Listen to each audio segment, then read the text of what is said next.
Throughout human history, our ancestors have left behind discoveries that continue to baffle the greatest minds of our time. Scattered across our planet are objects that simply shouldn't exist according to everything we know about the past. These aren't just curious anomalies, these are physical impossibilities, artifacts that demonstrate knowledge and capabilities that predate their supposed invention by thousands of years, engineering marvels that challenge our most advanced techniques, suggesting our ancestors possess secrets we've somehow forgotten. Tonight, we explore the ancient mysteries that science cannot explain. In 1936, German archaeologist Wilhelm König was examining artifacts in the basement of the National Museum of Iraq in Baghdad when he discovered something that would challenge everything we thought we knew about ancient technology.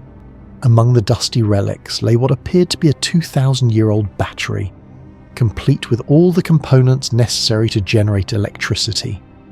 This unassuming clay jar, roughly 5.5 inches tall and 3 inches in diameter, contained a copper cylinder with an iron rod suspended in the centre, held in place by an asphalt stopper. To König's trained eye, this configuration looked remarkably similar to a galvanic cell, what we would recognise today as a battery.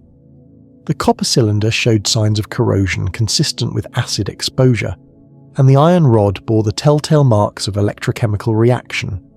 König documented his findings, but it wasn't until 1940 that he published his revolutionary theory in a paper titled A Prehistoric Electric Battery in the National Museum of Iraq. His hypothesis was extraordinary. This 2,000-year-old artifact was actually a functioning battery, capable of generating electrical current. The jar itself was attributed to the Parthian period, dating somewhere between 250 BCE and 250 CE. The Parthians were a powerful empire that controlled much of modern-day Iran and Iraq, known for their military prowess and trade networks, but electrical technology seemed impossible for their time period. The science behind König's theory is surprisingly sound. A basic galvanic cell requires 3 components, 2 different metals serving as electrodes, and an electrolyte that conducts electricity.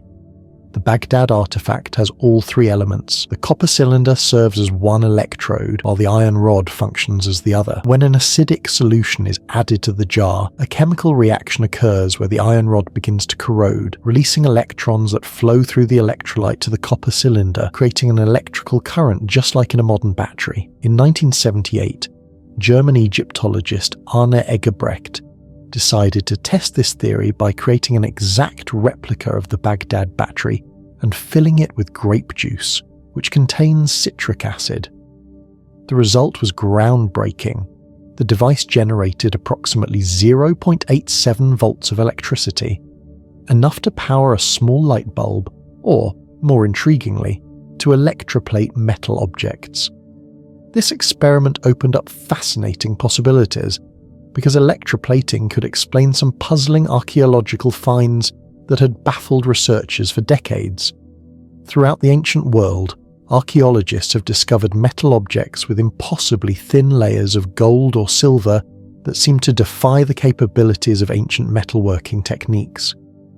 Traditional fire gilding involves applying gold leaf or powder mixed with mercury to an object, then heating it to evaporate the mercury.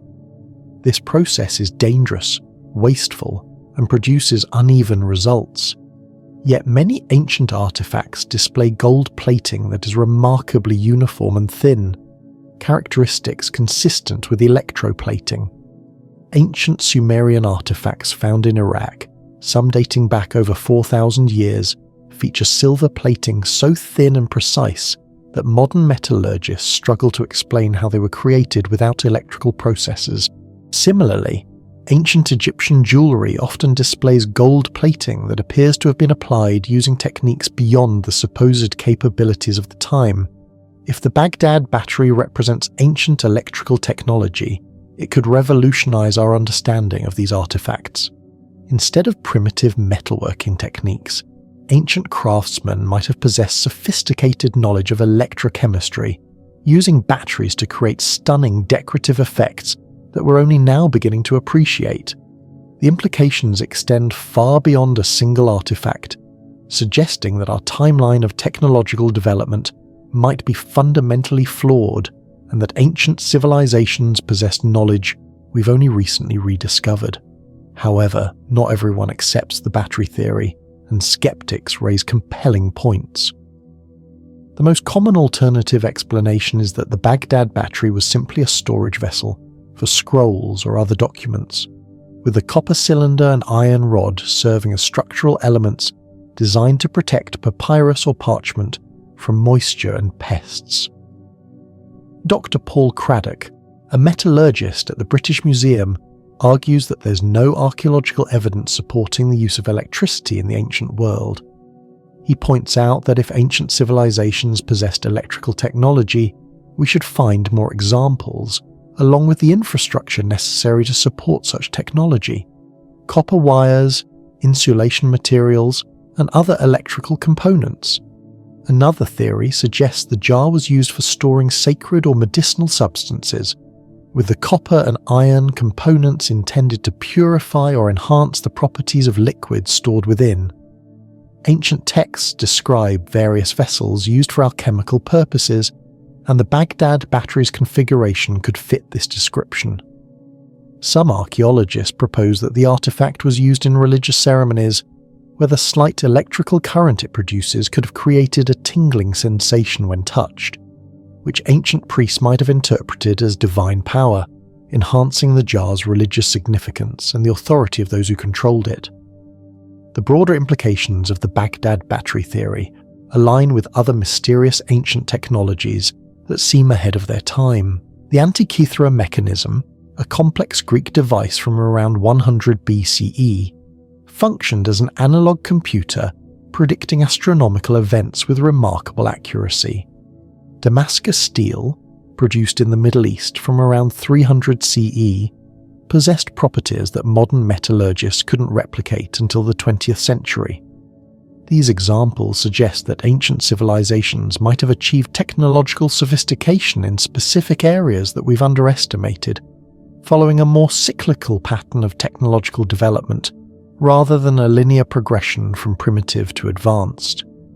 Since Egebrecht's initial experiment, numerous researchers have created their own versions of the Baghdad battery with consistently positive results. These devices typically generate between 0.8 and 2 volts, depending on the electrolyte used. In 2005, the Discovery Channel's Mythbusters team tested the battery theory using various electrolytes, including vinegar, lemon juice, and wine.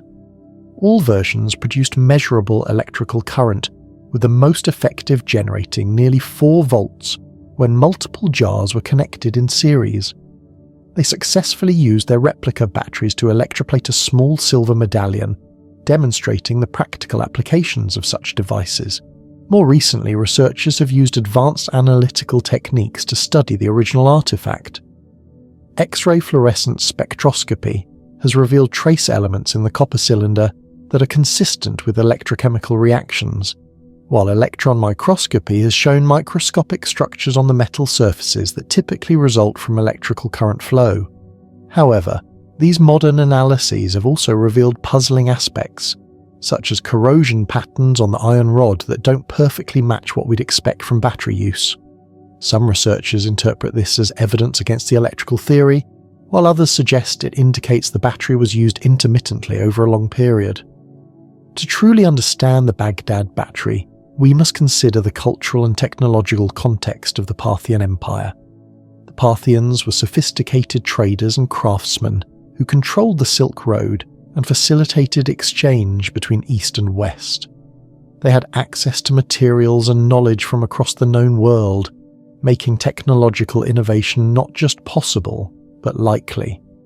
Parthian metalworkers were renowned for their skill, producing intricate jewellery, weapons, and decorative objects that rivaled anything created in Rome or China. They understood complex metallurgical processes and had access to a wide variety of metals and chemicals through their extensive trade networks. The Parthians also inherited knowledge from earlier Mesopotamian civilizations, including the Babylonians and Assyrians, who had their own sophisticated understanding of chemistry and material science. Ancient Mesopotamian texts describe various chemical processes and reactions, suggesting a foundation of knowledge upon which electrical technology could have developed. This cultural context makes the possibility of electrical experimentation more plausible than it might initially appear. Despite decades of study, several key questions about the Baghdad battery remain unanswered. If this was indeed a battery, what was it used for? While electroplating is the most commonly proposed application, the low voltage output suggests other possibilities. Could it have been used for medical treatments, similar to how electric eels were used in ancient medicine, or perhaps for religious or ceremonial purposes? The isolation of this single artifact is particularly puzzling. If ancient peoples possessed electrical technology, we should expect to find more batteries along with the tools and infrastructure necessary to use them effectively. The question of how widespread this knowledge might have been also remains open. Was the Baghdad battery a unique invention by a single craftsman, or did it represent a broader understanding of electrical principles? Archaeological evidence from other regions and time periods might provide clues, but so far no clear parallels have been identified. This absence of supporting evidence continues to fuel skepticism about the artifact's true purpose and significance. After more than 80 years of study, the Baghdad battery remains one of archaeology's most intriguing mysteries. The evidence for its function as an electrical device is compelling. It has all the necessary components, it generates electricity when tested, and it could explain certain archaeological anomalies involving metal plating techniques. Yet the lack of supporting evidence and the absence of similar artifacts continue to fuel debate among researchers and historians. Perhaps the truth lies somewhere between the extremes of revolutionary electrical technology and simple storage vessel. The Baghdad battery might represent an early, isolated discovery of electrical principles that was never fully developed or widely adopted. Ancient craftsmen might have stumbled upon electrochemical reactions without fully understanding the science behind them, using the phenomenon for specific, limited applications before the knowledge was lost to time. What remains certain is that the Baghdad battery challenges our assumptions about ancient technological capabilities. Whether it's a genuine electrical device or simply a storage jar with an unusual configuration, it reminds us that our ancestors were far more sophisticated than we often give them credit for. The artifact represents the kind of anomaly that keeps archaeologists and historians humble, acknowledging that our understanding of the past is incomplete and constantly evolving. The Baghdad battery also raises broader questions about the nature of technological development and the preservation of knowledge.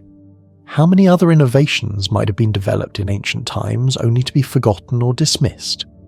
How often do we underestimate the ingenuity and experimental nature of ancient peoples simply because their discoveries don't fit our preconceived notions of historical progression?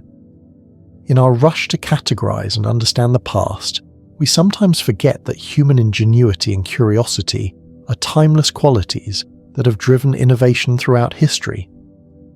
The Baghdad battery stands as a testament to this enduring human drive to experiment, create, and push the boundaries of what's possible with available materials and knowledge. The ongoing debate surrounding this artifact also highlights the challenges inherent in archaeological interpretation. Physical evidence can be compelling, but without written records or additional context, we're often left to speculate about the true purpose and significance of ancient objects. The Baghdad battery exemplifies this challenge. We can demonstrate that it works as a battery, but we cannot definitively prove that this was its intended function. Modern technology continues to provide new tools for analysing ancient artifacts, and future discoveries might shed additional light on the Baghdad battery mystery. Advanced chemical analysis, improved dating techniques, and new archaeological finds could either support or refute the electrical theory. Until then, this 2,000-year-old enigma will continue to challenge our understanding of the past and inspire our imagination about what ancient peoples might have accomplished. The Baghdad battery ultimately serves as more than just a potential example of ancient electrical technology. It represents the enduring mysteries that make archaeology and history so fascinating. It reminds us that the past still holds secrets waiting to be discovered, and that the line between impossible and inevitable is often thinner than we think.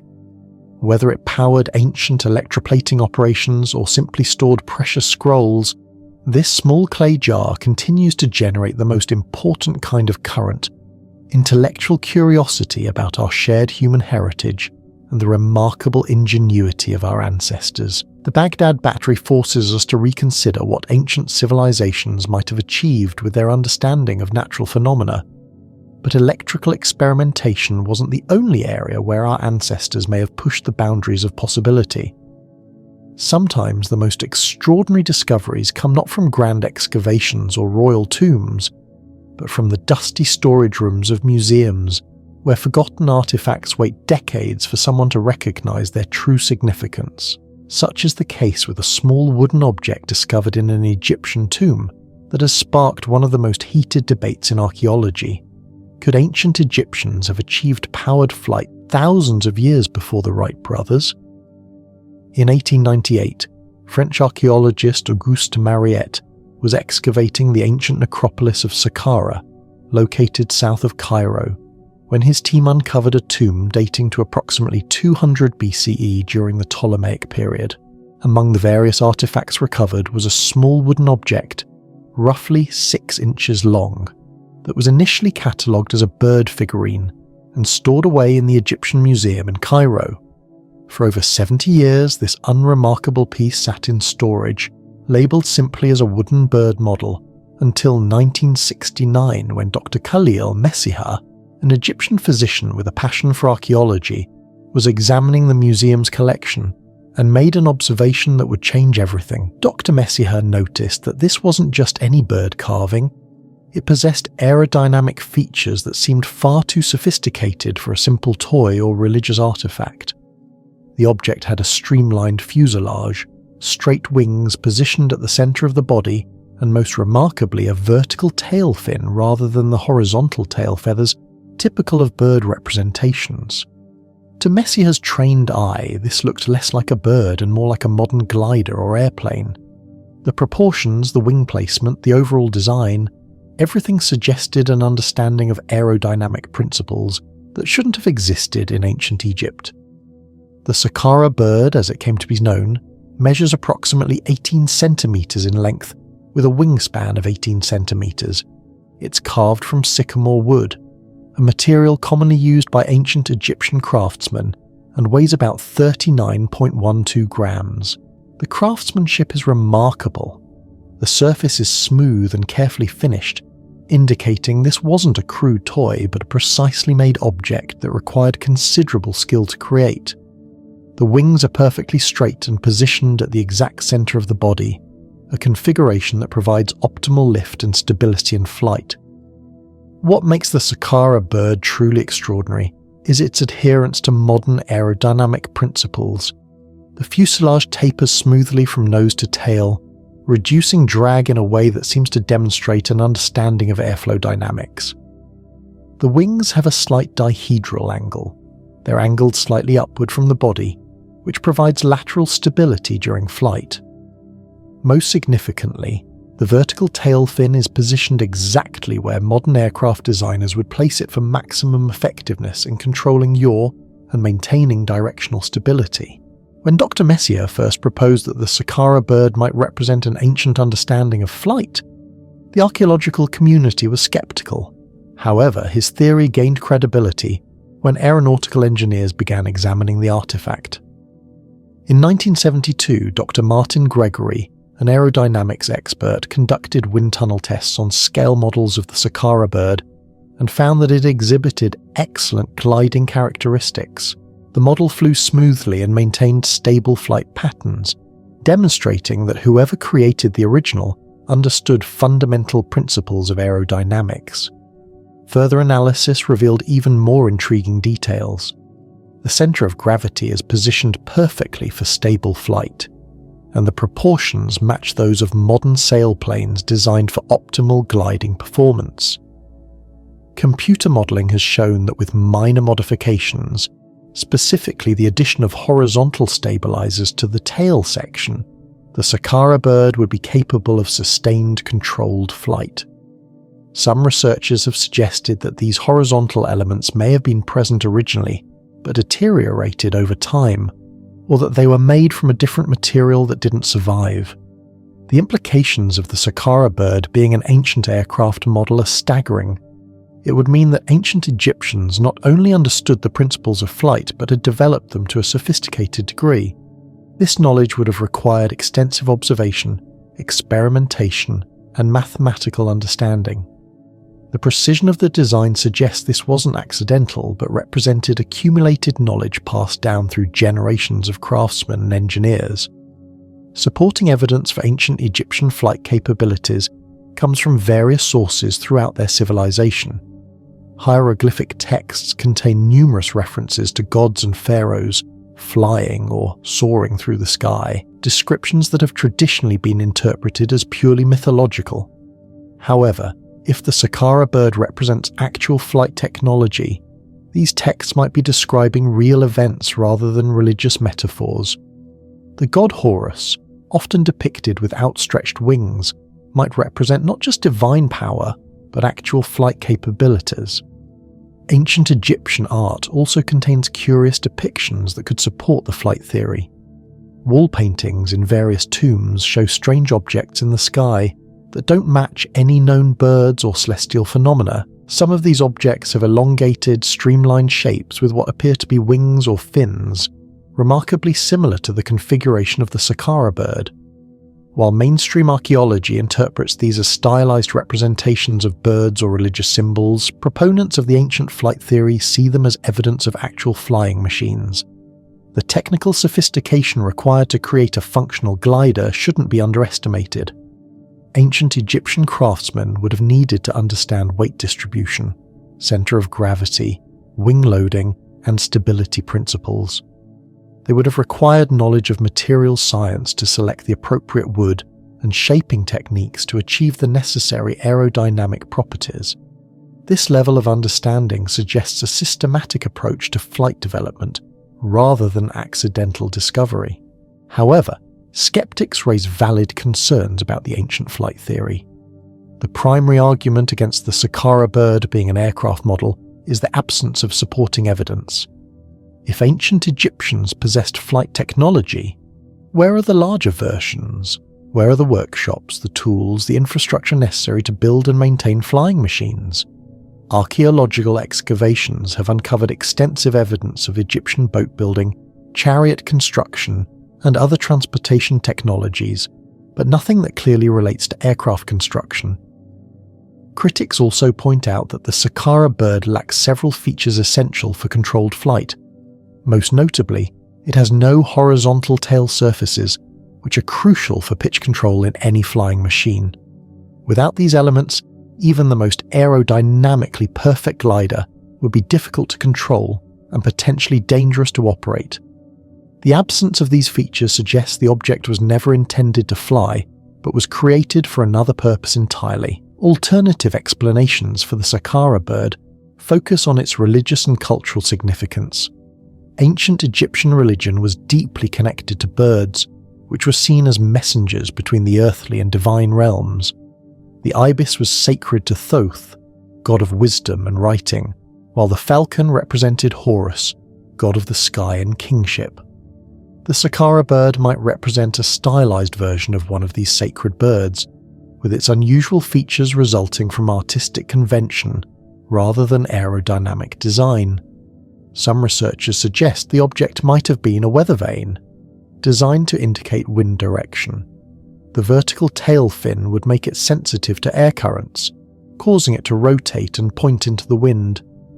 This practical application would explain its aerodynamic properties without requiring ancient flight technology. Ancient Egyptians were skilled sailors and would have valued accurate wind direction indicators for both maritime and agricultural purposes. Another possibility is that the Saqqara bird was a boomerang or throwing stick. Ancient Egyptians used such devices for hunting birds in the marshes of the Nile Delta. and the aerodynamic properties that make the object suitable for gliding would also make it effective as a returning projectile. The smooth finish and careful craftsmanship would be consistent with a high-quality hunting implement belonging to a wealthy individual. The debate over the Saqqara bird has intensified with modern technological analysis. Computational fluid dynamics modelling has confirmed that the object possesses excellent aerodynamic properties, with some studies suggesting it could achieve glide ratios comparable to modern sailplanes. However, these same studies have highlighted the control problems that would arise from the lack of horizontal stabilizers, reinforcing skeptics' arguments about its impracticality as an actual aircraft. Recent discoveries have added new dimensions to the mystery. Other bird-like objects with unusual aerodynamic properties have been found in various Egyptian tombs, though none as perfectly preserved or as clearly aircraft-like as the Saqqara bird. These additional artifacts suggest that if the Saqqara bird represents flight experimentation, it wasn't an isolated case, but part of a broader pattern of aerodynamic investigation. The cultural context of ancient Egypt also provides intriguing possibilities for flight development. Egyptian civilization lasted for over 3 millennia, providing ample time for technological experimentation and development. The society was highly organized, with specialized craftsmen, extensive trade networks, and accumulated knowledge passed down through generations. If any ancient civilization had the resources and continuity necessary to develop flight technology, it would have been Egypt. Furthermore, ancient Egyptians demonstrated remarkable engineering capabilities in other areas.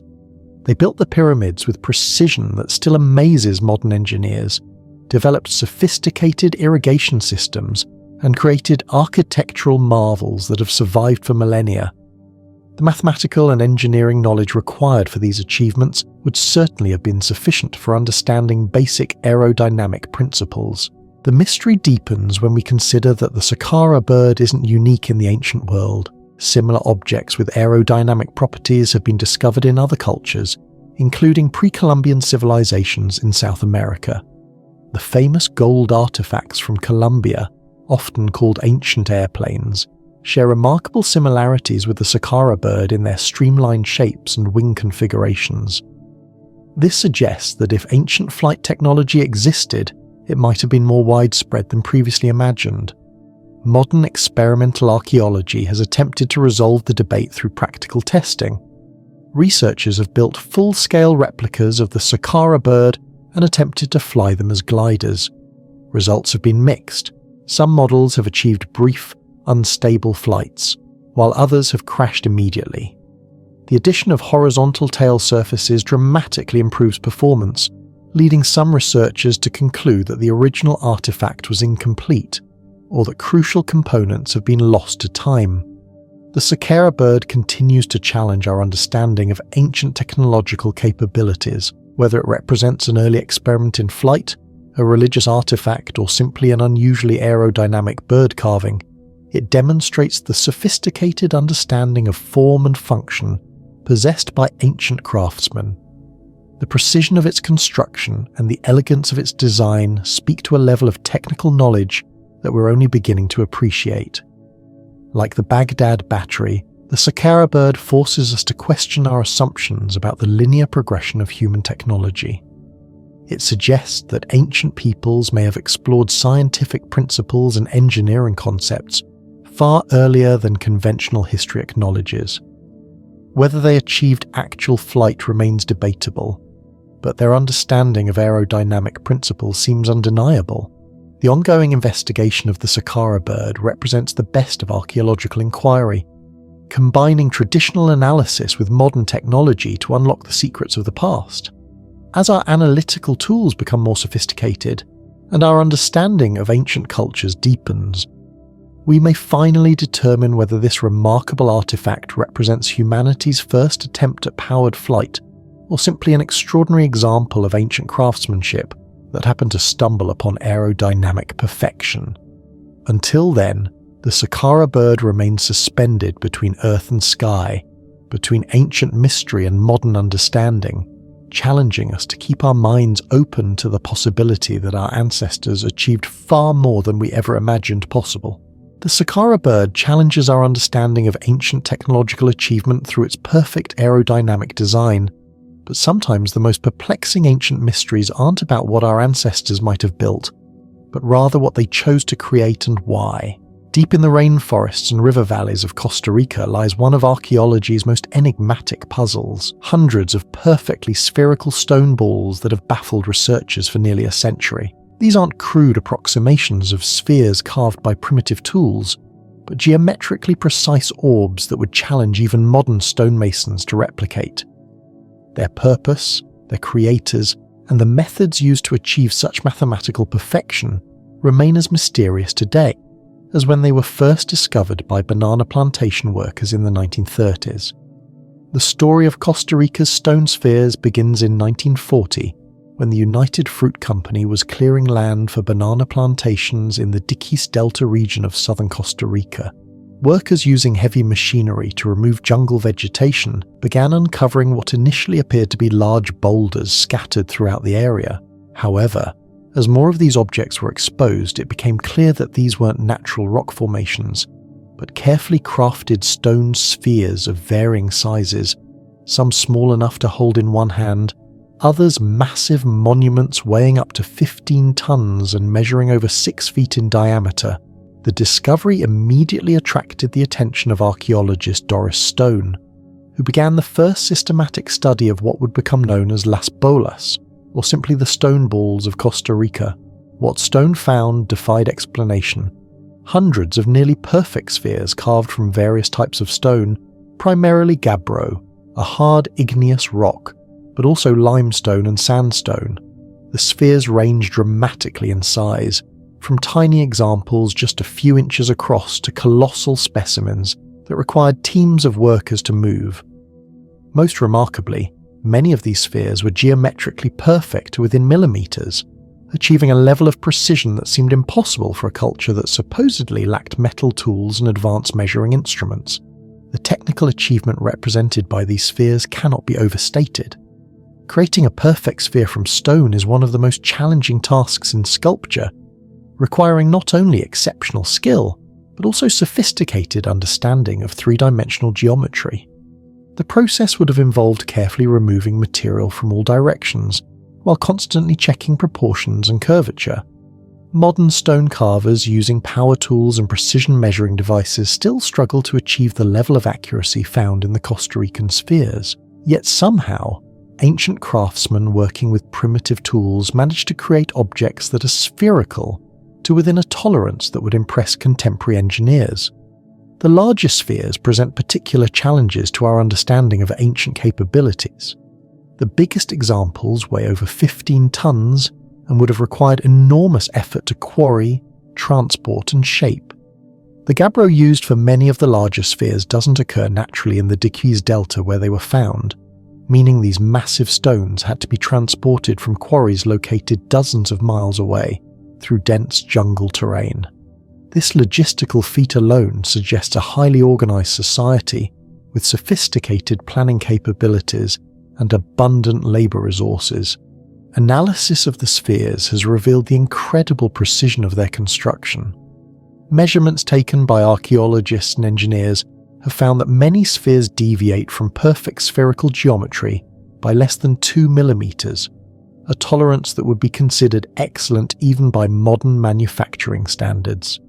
This precision extends beyond simple roundness to include consistent density and weight distribution, suggesting that the creators understood not just surface geometry, but also internal structure and balance.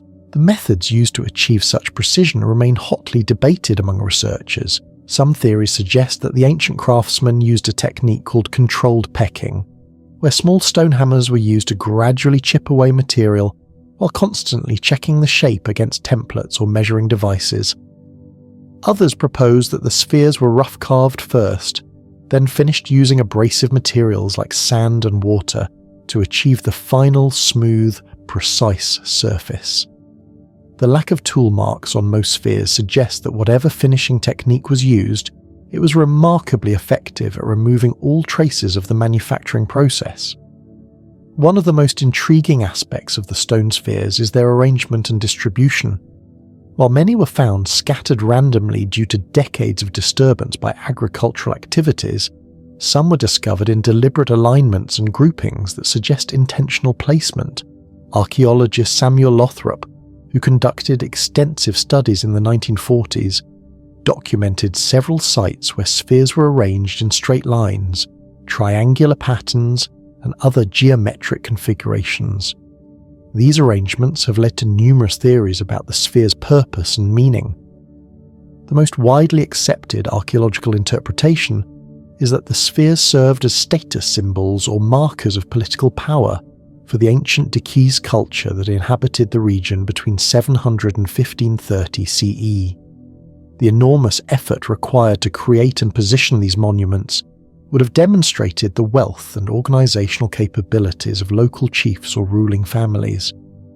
The varying sizes might have corresponded to different levels of social hierarchy, with the largest spheres reserved for the most powerful leaders. This interpretation is supported by the fact that many spheres were found near the remains of ancient settlements and ceremonial sites. However, alternative theories abound, each attempting to explain the sphere's purpose and the motivation behind their creation. Some researchers have proposed astronomical alignments, suggesting that the spheres were positioned to mark important celestial events or serve as a kind of ancient observatory. Proponents of this theory point to the geometric arrangements of some sphere groups and claim they correspond to star patterns or planetary movements. While intriguing, detailed astronomical analysis has failed to find consistent correlations between sphere positions and celestial phenomena. More exotic theories have suggested that the spheres served as navigational aids for ancient seafarers, territorial markers for different tribal groups, or even representations of celestial bodies in a kind of three-dimensional star map. Some fringe theorists have proposed connections to lost civilizations or extraterrestrial visitors, though these ideas lack any credible archaeological evidence. The spheres have also been linked to various New Age beliefs about ancient wisdom and mystical energy, though again without scientific support. The cultural context of the stone spheres provides important clues about their creators and purpose. The Decese culture that inhabited southern Costa Rica was part of a broader network of complex societies that flourished in Central America during the pre-Columbian period. These cultures were skilled in metallurgy, producing intricate gold ornaments and tools, and maintained extensive trade networks that connected them with civilizations throughout the Americas. They built sophisticated settlements with stone foundations, created elaborate burial sites, and developed complex social hierarchies. Archaeological evidence suggests that the sphere-making tradition lasted for several centuries, with different generations adding to the collection and maintaining existing monuments.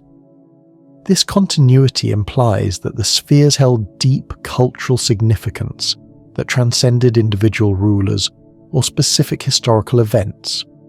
The tradition appears to have ended abruptly with the Spanish conquest in the 16th century, when indigenous populations were decimated by disease and warfare, and traditional cultural practices were suppressed. The discovery and subsequent treatment of the stone spheres reflects broader issues in archaeological preservation and cultural heritage protection. When the spheres were first uncovered by banana plantation workers, many were moved from their original positions or damaged by heavy machinery. Some were transported to museums or private collections, while others were used as lawn ornaments by wealthy Costa Ricans who appreciated their aesthetic appeal but not their archaeological significance. This dispersal has made it extremely difficult for researchers to understand the original arrangements and context of the spheres.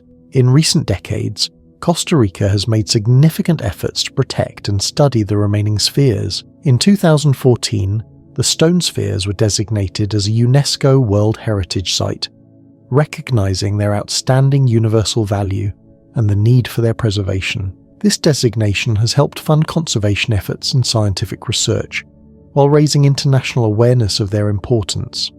However, many spheres remain vulnerable to weathering, vandalism, and continued agricultural activities in the region.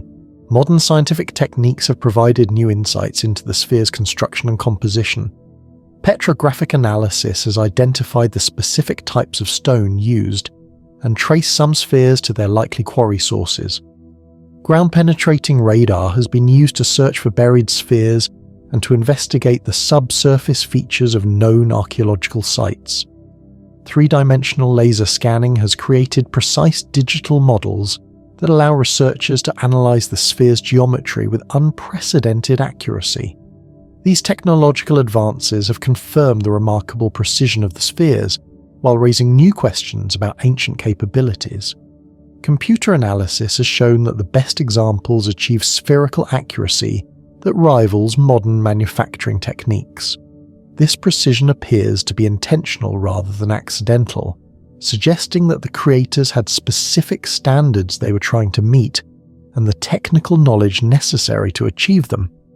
The stone spheres have also become important symbols of Costa Rican national identity and cultural heritage. They appear on the country's currency, in government buildings, and in tourist promotional materials. This modern appreciation represents a dramatic shift from the early decades after their discovery, when they were often treated as curiosities rather than important archaeological artifacts. The spheres now serve as a source of national pride and a reminder of the sophisticated civilizations that inhabited Costa Rica long before European contact. Recent archaeological work has focused on understanding the broader cultural landscape in which the spheres were created. Researchers have mapped ancient settlement patterns, analysed associated artifacts, and studied the environmental context of sphere sites. This holistic approach has revealed that the spheres were part of a complex cultural system that included elaborate residential compounds, ceremonial centres, and extensive agricultural terraces. The spheres weren't isolated monuments, but integral components of sophisticated planned communities. One of the most significant recent discoveries has been the identification of sphere-making workshops and quarry sites. These locations provide crucial evidence about the manufacturing process and the organisation of sphere production. Tool fragments, partially completed spheres, and waste materials from the carving process have been found at several sites, offering insights into the techniques and time investment required for sphere creation. Analysis of these workshop sites suggests that sphere making was a specialised craft requiring years of training and experience. The question of how long it took to create individual spheres remains a subject of ongoing research and experimentation. Modern attempts to replicate the spheres using traditional tools and techniques have provided estimates ranging from several months to several years for the largest examples. These experiments have also highlighted the incredible skill and patience required to achieve the precision found in the original spheres. The fact that ancient craftsmen were willing to invest such enormous amounts of time and effort in creating these monuments speaks to their profound cultural significance. The stone spheres of Costa Rica continue to challenge our understanding of pre-Columbian American civilizations and their capabilities. They represent a unique achievement in ancient engineering and artistry, demonstrating levels of precision and planning that force us to reconsider assumptions about technological development in the Americas. Whether they served as status symbols, astronomical markers, or fulfilled some other purpose we haven't yet understood, they stand as testament to the sophistication and ambition of their creators. Like the Baghdad Battery and the Saqqara bird, the stone spheres remind us that ancient peoples were capable of achievements that seem to transcend their supposed technological limitations. They challenge us to approach the archaeological record with open minds and to recognize that human ingenuity and determination have always been capable of producing remarkable results, even with seemingly primitive tools and techniques. The ongoing study of Costa Rica's stone spheres represents the evolution of archaeological science itself, from the early treasure hunting mentality that characterized their initial discovery to the sophisticated, multidisciplinary approaches used by contemporary researchers. As new technologies become available and our understanding of pre-Columbian cultures deepens, these enigmatic monuments will undoubtedly continue to reveal new secrets about the remarkable civilizations that created them and the enduring human drive to create lasting monuments to our presence on Earth. The stone spheres of Costa Rica demonstrate how ancient civilizations could achieve remarkable precision and sophistication in their monumental works. But sometimes the most perplexing mysteries aren't carved in stone, they're written in clay. While the Costa Rican spheres challenge our understanding of ancient engineering capabilities, there exists an even more bewildering puzzle that questions our entire conception of human history and the nature of time itself. Deep within the cuneiform tablets of ancient Mesopotamia lies a document so extraordinary, so impossible by conventional historical standards, that scholars have struggled for over a century to explain its contents. This is the Sumerian King List, a chronicle that claims to record the reigns of kings stretching back hundreds of thousands of years, with individual rulers supposedly living for tens of thousands of years each. The Sumerian King List was first discovered in the early 20th century among thousands of cuneiform tablets excavated from various Mesopotamian sites. The most complete version, known as the Weld Blundell Prism, was acquired by the Ashmolean Museum at Oxford University and dates to approximately 2100 BCE. Written in cuneiform script on a four-sided clay prism, this ancient document presents itself as a comprehensive record of kingship in Mesopotamia from the very beginning of civilization until the time of its composition. What makes it extraordinary isn't just its antiquity, but the staggering claims it makes about the earliest periods of human rule. According to the King List, before the Great Flood that features prominently in Mesopotamian mythology, there were 8 kings who ruled for a combined total of 241,200 years. The first king, Alulim of Eridu, supposedly reigned for 28,800 years, while his successor, Al-Aljar, ruled for 36,000 years. These aren't isolated examples.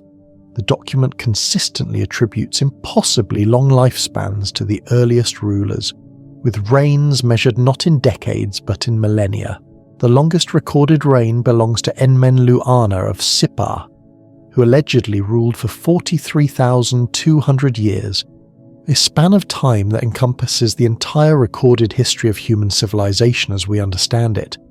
The King List divides Mesopotamian history into distinct periods, with the Great Flood serving as a crucial watershed moment. After describing the antediluvian kings and their extraordinary lifespans, the text states, "Then the flood swept over. After the flood had swept over, and the kingship had descended from heaven, the kingship was in Kish." This marks a dramatic shift in the document, as the post-flood kings are attributed more reasonable, though still impressive, lifespans ranging from several hundred to a few thousand years. What makes the Sumerian King List particularly intriguing is its blend of mythological and historical elements. While the earliest entries describe impossibly long-lived rulers, the later portions of the list include kings who are known from other historical sources and archaeological evidence. Figures like Gilgamesh of Uruk, Sargon of Akkad, and various rulers of the 3rd dynasty of Ur are all mentioned, with details that correspond to other historical records. This mixture of the fantastic and the factual has puzzled scholars and raised fundamental questions about how to interpret the document.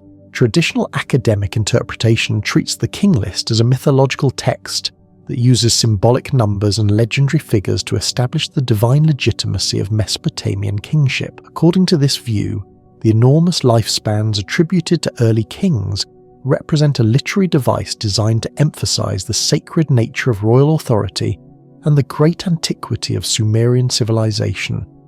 The numbers themselves may have had symbolic or astronomical significance, possibly relating to celestial cycles or mathematical concepts important to Mesopotamian culture.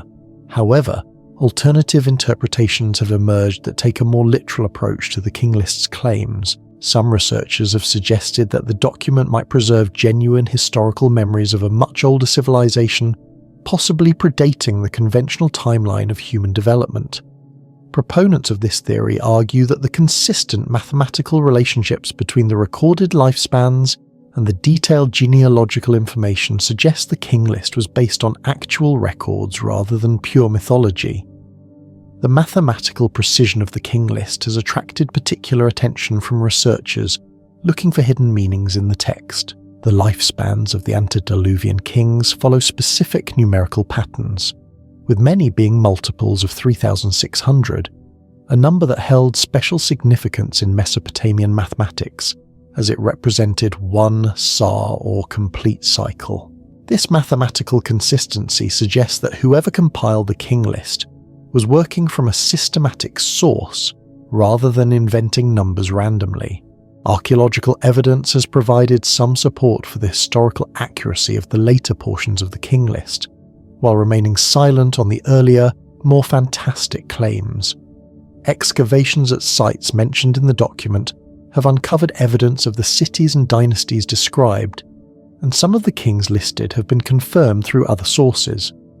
This partial verification has led some scholars to wonder whether the entire document might be based on genuine historical records, even if those records describe events far older than conventional chronology allows.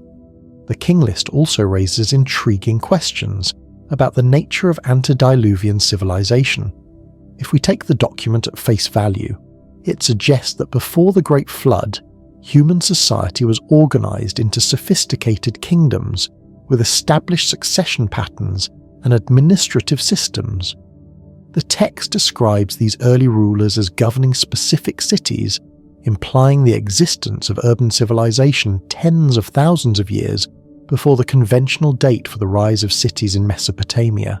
Modern attempts to reconcile the king list with known history have produced various theories about how such extraordinary lifespans might be possible. Some researchers have suggested that the early kings might have been composite figures representing entire dynasties rather than individual rulers, with their lifespans actually representing the duration of their respective royal houses. Others have proposed that the numbers might reflect different calendar systems or timekeeping methods that don't correspond to modern years. More speculative theories have suggested that the king list might preserve memories of a technologically advanced antediluvian civilization whose inhabitants possessed extended lifespans through unknown means. Proponents of this view point to similar claims of extreme longevity in other ancient texts, including the biblical genealogies that describe pre-flood patriarchs living for hundreds of years. While mainstream academia reject such interpretations, they continue to attract interest from researchers exploring alternative histories of human civilization. The Sumerian king list remains one of the most enigmatic documents from the ancient world, challenging our understanding of early human history and the nature of historical record keeping. Whether it represents mythological storytelling, encoded astronomical knowledge, or genuine historical memory of a lost civilization, it stands as a testament to the complexity and sophistication of ancient Mesopotamian culture. Like the other mysteries we've explored, it forces us to question our assumptions about the past and remain open to possibilities that conventional wisdom might dismiss too quickly. The king list reminds us that ancient peoples possess knowledge and perspectives that we're still struggling to understand, and that the true story of human civilization may be far stranger and more complex than we've ever imagined. The Sumerian king list challenges our understanding of ancient chronology with its impossible timescales. But sometimes the greatest mysteries aren't written in clay tablets. They're hidden within the very stones of our most iconic monuments.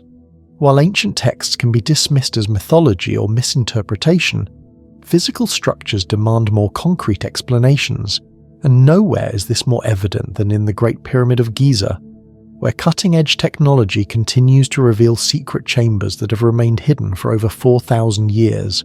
In 2017, an international team of scientists using cosmic ray imaging made a discovery that sent shockwaves through the archaeological world. A previously unknown void within the Great Pyramid, roughly the size of a passenger jet hidden above the Grand Gallery. This wasn't the first time modern technology had peered inside the ancient monument, but it represented the most significant discovery since the pyramid's internal chambers were first explored centuries ago. The void, dubbed the Big Void by researchers, measures approximately 100 feet long and sits at the heart of the pyramid, its purpose and contents completely unknown. The discovery was made possible through muon tomography, a technique that detects cosmic ray particles as they pass through different materials. Dense stone blocks absorb more muons than empty spaces, allowing scientists to create three-dimensional maps of the pyramid's interior without drilling a single hole or removing a single stone. Multiple independent teams confirm the void's existence using different detection methods, eliminating any possibility of measurement error or equipment malfunction. But the big void isn't the only secret the Great Pyramid has revealed in recent years. In 2016, thermal imaging detected temperature anomalies in the pyramid's eastern face, suggesting additional hidden chambers or passages. Ground-penetrating radar has identified what appear to be corridors and rooms that don't correspond to any known internal structure. Each new discovery raises more questions about the pyramid's true purpose and the sophisticated knowledge of its builders. The Great Pyramid's known chambers, the King's Chamber, Queen's Chamber, and Subterranean Chamber, have long puzzled researchers with their precise construction and mysterious features. The King's Chamber contains a granite sarcophagus that was carved with such precision that it resonates at a specific frequency when struck. The chamber's dimensions correspond to mathematical ratios found throughout nature, suggesting the builders possessed advanced knowledge of geometry and acoustics. Recent analysis has revealed that the pyramid's internal chambers may have been designed as a complex acoustic system. The Grand Gallery's corbelled ceiling and precise dimensions create unique sound properties, while the King's Chamber acts as a resonating cavity. Some researchers believe the entire structure was designed to amplify and focus sound waves, possibly for ceremonial or technological purposes we don't yet understand. The newly discovered void presents particular challenges to conventional theories about pyramid construction and purpose. Its position above the Grand Gallery suggests it was intentionally incorporated into the design, rather than being an accidental gap in the masonry. The void's size and location would have required careful planning and sophisticated engineering to create and maintain structural integrity. What makes these hidden chambers even more mysterious is their apparent inaccessibility. Unlike the known chambers, which are connected by passages and shafts, the newly discovered spaces seem to be completely sealed. This raises questions about how they were constructed and whether they contain artifacts, texts, or other materials that could revolutionize our understanding of ancient Egyptian civilization. The Great Pyramid continues to guard its secrets jealously, but each technological advance brings us closer to understanding the true genius of its builders. These hidden chambers remind us that even our most studied ancient monuments still hold surprises, and that the ancients may have possessed knowledge and capabilities that we're only beginning to appreciate. As we develop new ways to peer inside these stone giants without damaging them, we may finally unlock the mysteries that have captivated humanity for thousands of years.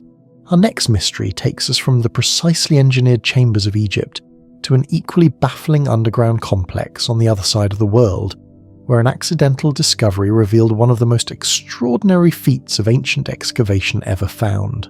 In 1992, a curious farmer named Wu Anai was pumping water from what he believed to be a natural pond in Longyu County, Zhejiang Province, China, when he made a discovery that would baffle archaeologists and engineers for decades to come. As the water level dropped, Wu noticed that the pond had perfectly straight edges and smooth walls, characteristics that seemed impossible for a natural formation. Intrigued by this anomaly, he continued pumping until the water was completely drained, revealing the entrance to what would become known as one of China's greatest archaeological mysteries, a massive artificial cave system carved entirely by hand from solid siltstone. What Wu had stumbled upon wasn't just a single cave, but part of an enormous underground complex consisting of at least 24 interconnected caverns spanning over 30,000 square meters, an area roughly equivalent to 4 football fields. Each cave is a masterpiece of ancient engineering, featuring soaring ceilings that reach heights of up to 30 meters, precisely carved pillars that support the massive weight above, and walls so smooth they appear to have been finished with modern machinery. The scale and sophistication of the Longyu caves immediately raised fundamental questions. Who built them? When were they constructed? And perhaps most puzzling of all, How did ancient workers manage to excavate over 1 million cubic meters of solid rock without leaving any trace of the removed material? The caves themselves are architectural marvels that showcase an understanding of structural engineering that seems far ahead of their time. The ceiling of each cavern follows a precise pattern of parallel ridges and furrows, created by systematic chisel marks that run in perfectly straight lines across the entire surface. These aren't random tool marks left by careless workers, but deliberate decorative elements that required extraordinary precision and planning to execute. The consistency of these patterns across all the caves suggests they were created according to a master plan by highly skilled craftsmen working under strict supervision. The supporting pillars within each cave demonstrate equally impressive engineering knowledge. Rather than being simple cylindrical supports, these pillars are carefully tapered and positioned to distribute weight optimally throughout the structure. Computer modelling has confirmed that the pillar placement follows principles of load distribution that weren't formally understood by engineers until the modern era. The fact that these caves have remained structurally sound for what appears to be well over 1,000 years testifies to the sophisticated understanding of physics and geology possessed by their creators. One of the most perplexing aspects of the Longyu caves is the complete absence of any historical records describing their construction. Chinese civilization is renowned for its meticulous record-keeping, with detailed accounts of major construction projects dating back thousands of years. The Great Wall, the Grand Canal, imperial palaces, and countless other monumental works are all thoroughly documented in historical texts. Yet despite the enormous scale and obvious importance of the Longyu caves, no ancient Chinese text makes any mention of their construction, purpose, or even existence. This historical silence is particularly puzzling given the massive undertaking that creating these caves would have represented. Conservative estimates suggest that excavating the caves would have required the coordinated efforts of thousands of workers labouring for several decades. Such a project would have been one of the largest construction efforts in ancient China, requiring enormous resources, sophisticated logistics, and centralised planning. The absence of any record of such an undertaking challenges our understanding of how major projects were organised and documented in ancient Chinese society. The mystery deepens when we consider the missing excavated material. Removing 1 million cubic metres of solid siltstone would have created an enormous pile of debris, enough to build a small mountain. Yet despite extensive searches of the surrounding area, archaeologists have found no trace of where this material was deposited. The rock couldn't simply have vanished. So where did it go? Some researchers have suggested it was used for construction projects elsewhere, but no ancient structures in the region show evidence of being built from Longyu siltstone.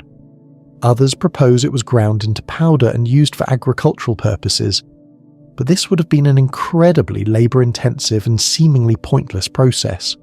The precision of the excavation work itself raises additional questions about the tools and techniques used by the cave builders. The walls of the caves are smooth and uniform, with tool marks that suggest the use of sophisticated cutting implements. However, the caves predate the widespread use of iron tools in China, meaning they were likely carved using bronze implements or even stone tools. Creating such precise, large-scale excavations with primitive tools would have required not only enormous patience and skill, but also innovative techniques that we don't fully understand. Analysis of the tool marks has revealed fascinating details about the construction process. The chisel marks follow consistent patterns that suggest the workers used standardized tools and techniques throughout the project. The marks indicate that the caves were carved from the top down, with workers systematically removing layers of rock in a carefully planned sequence.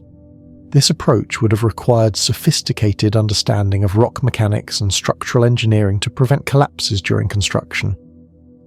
The cave's design also demonstrates remarkable foresight in terms of ventilation and drainage.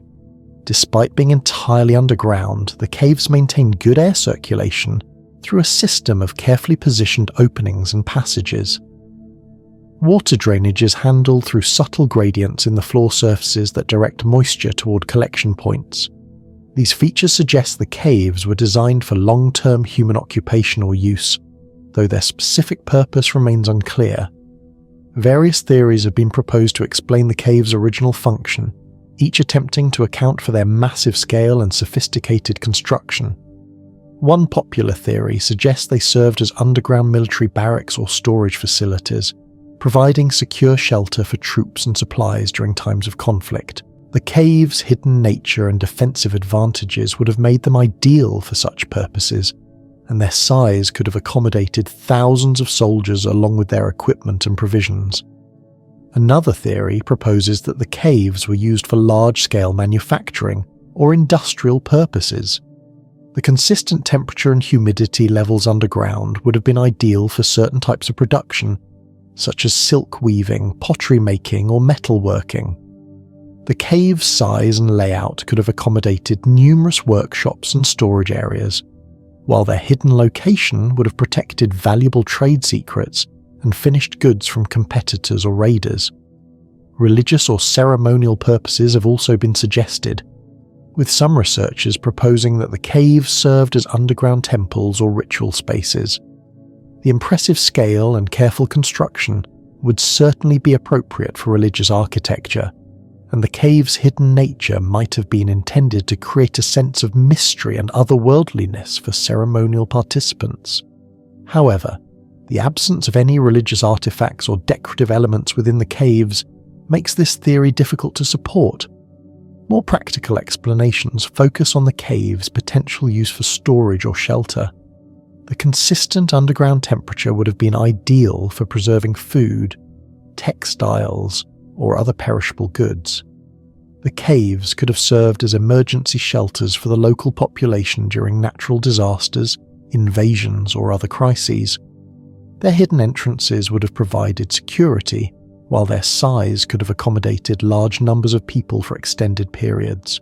Recent archaeological investigations have employed cutting-edge technology to study the caves in greater detail. Ground-penetrating radar has revealed additional chambers that remain sealed, suggesting the known caves represent only a portion of the complete complex. Three-dimensional laser scanning has created precise digital models that allow researchers to analyze the cave's geometry and construction techniques with unprecedented accuracy. Carbon dating of organic materials found within the caves has provided some clues about their age, though the results have been inconclusive and sometimes contradictory. The dating question remains one of the most contentious aspects of the Longyu Caves mystery. Different analytical methods have produced age estimates ranging from over 2,000 years to as recent as the Ming Dynasty period, 1368 to 1644 CE. This wide range reflects the difficulty of dating carved rock surfaces and the limited amount of organic material available for analysis. Without clear historical records or distinctive artifacts, determining when the caves were created remains a significant challenge. The construction techniques used to create the caves continue to puzzle engineers and archaeologists. The precision and scale of the excavation work suggest the use of advanced planning tools and measurement techniques that seem ahead of their time. The workers would have needed accurate surveying instruments to maintain the cave's precise dimensions and alignments, as well as sophisticated lighting systems to work effectively in the underground environment. The logistics of removing such enormous quantities of rock would have required innovative transportation and disposal methods that left no archaeological trace. Modern attempts to understand the construction process have involved experimental archaeology, with researchers trying to replicate small sections of the caves using period-appropriate tools and techniques. These experiments have highlighted the enormous skill and patience required to achieve the level of precision found in the original caves. Even with modern knowledge of the cave's layout and construction methods, replicating their features using ancient tools proves extremely challenging. The Longyu Caves have also attracted attention from engineers studying ancient construction techniques. The cave's structural stability and sophisticated design principles offer insights into traditional Chinese engineering knowledge that may have been lost over time. Some modern construction projects have incorporated lessons learned from studying the cave's load-bearing systems and ventilation designs. The mystery of the Longyu Caves extends beyond their construction to questions about why they were apparently abandoned and forgotten. If these caves served an important function for ancient Chinese society, why were they sealed and left unused? The absence of any artifacts or debris within the cave suggests they were deliberately cleared out before being abandoned, but this only deepens the mystery of their original purpose and ultimate fate. Local legends and folklore provide few clues about the cave's origins, though some stories speak of underground palaces or hidden treasures buried beneath the earth. These tales may preserve distant memories of the cave's existence, but they offer little concrete information about their construction or use. The fact that even local oral traditions contain only vague references to the caves suggests they were forgotten by the surrounding communities long ago. The discovery of the Longyu Caves has had significant implications for our understanding of ancient Chinese engineering capabilities and social organization. The caves demonstrate that ancient Chinese civilization possessed far more sophisticated construction techniques and organizational abilities than previously recognized. The project's scale and complexity rival any ancient construction effort anywhere in the world, yet it was accomplished without leaving any trace in the historical record. The caves also raise broader questions about what other ancient achievements might remain hidden or forgotten. If a construction project of this magnitude could be lost to history, what other remarkable accomplishments by ancient civilizations might we have overlooked?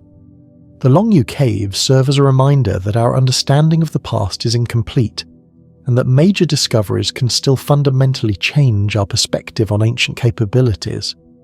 Today, the Longyu Caves have become a popular tourist destination and a focus of ongoing archaeological research. The Chinese government has invested significant resources in preserving and studying the caves while making them accessible to visitors.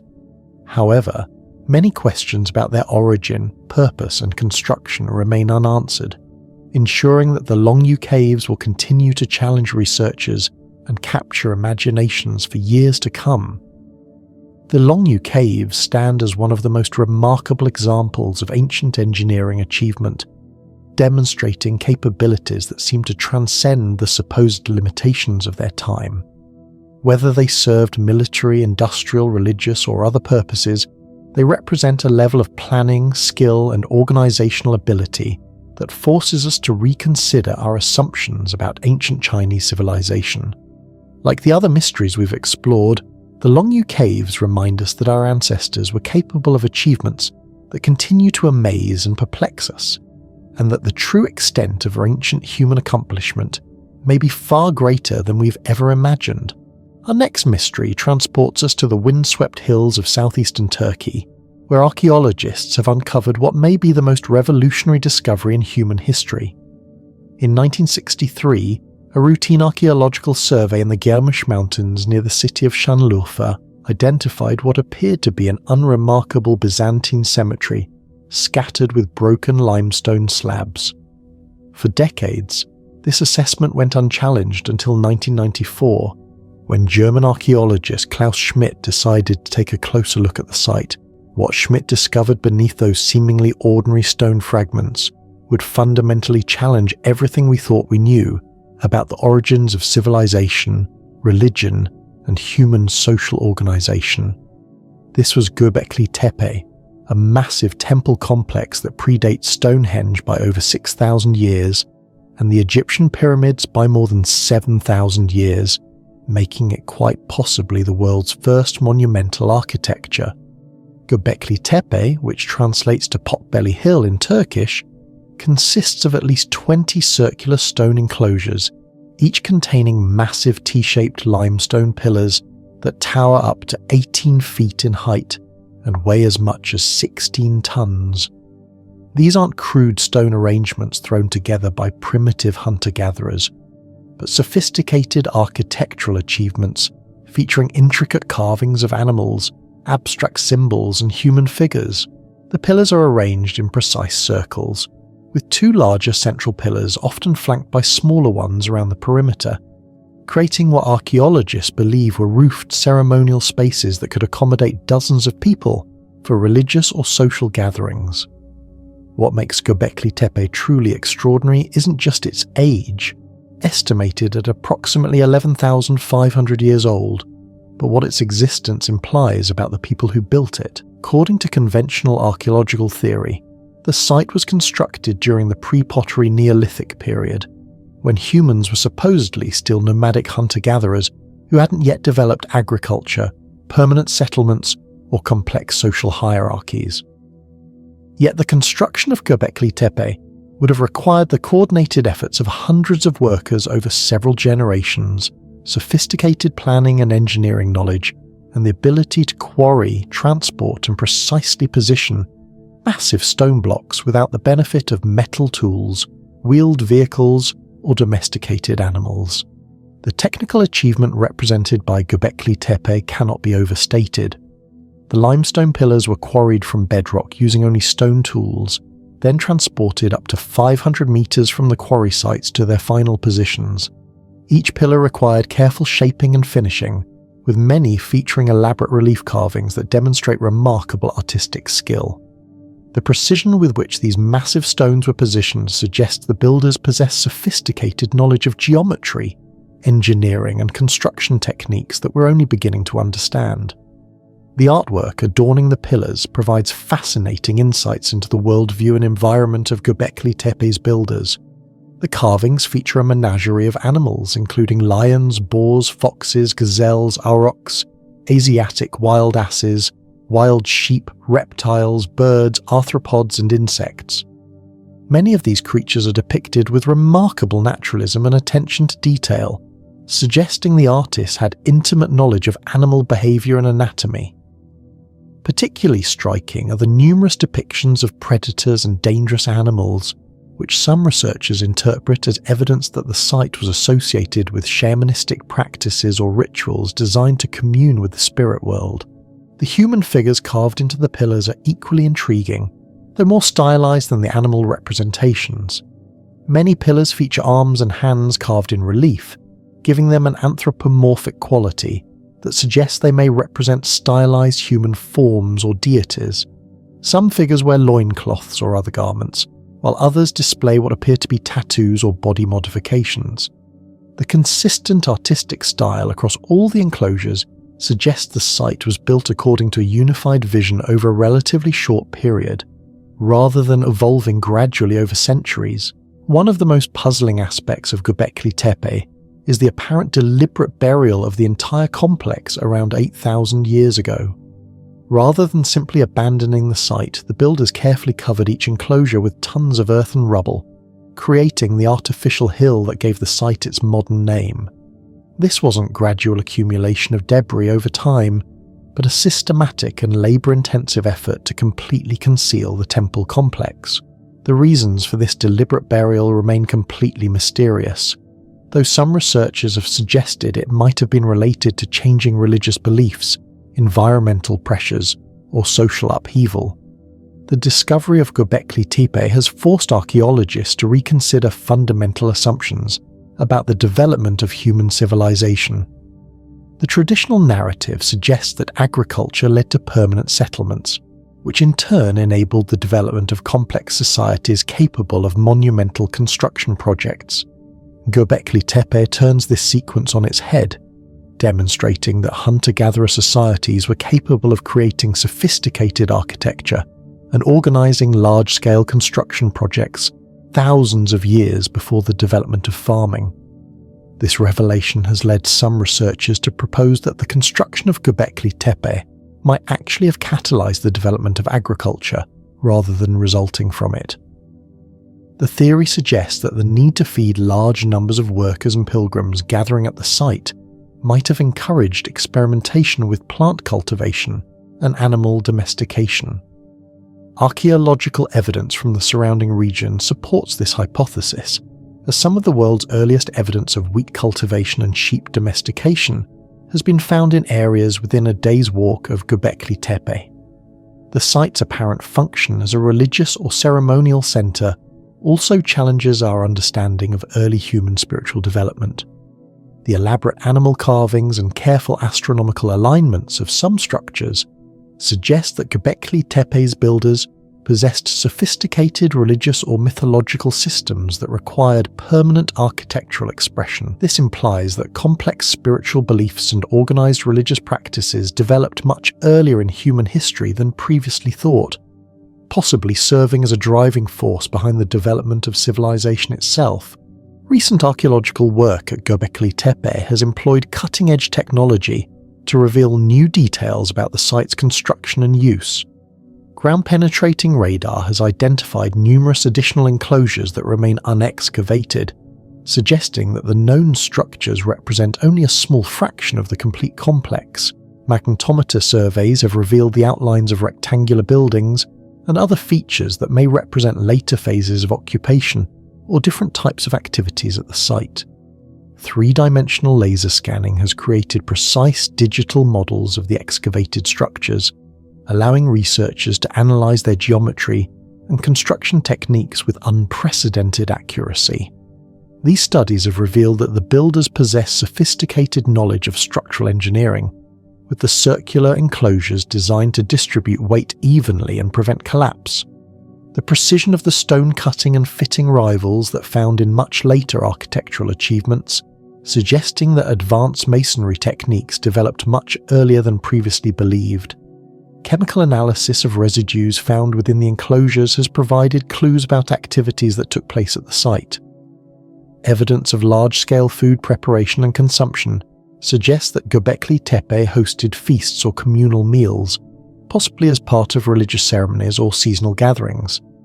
The discovery of fermented beverage residues has led some researchers to propose that the site might have been associated with early alcohol production, possibly for ritual purposes.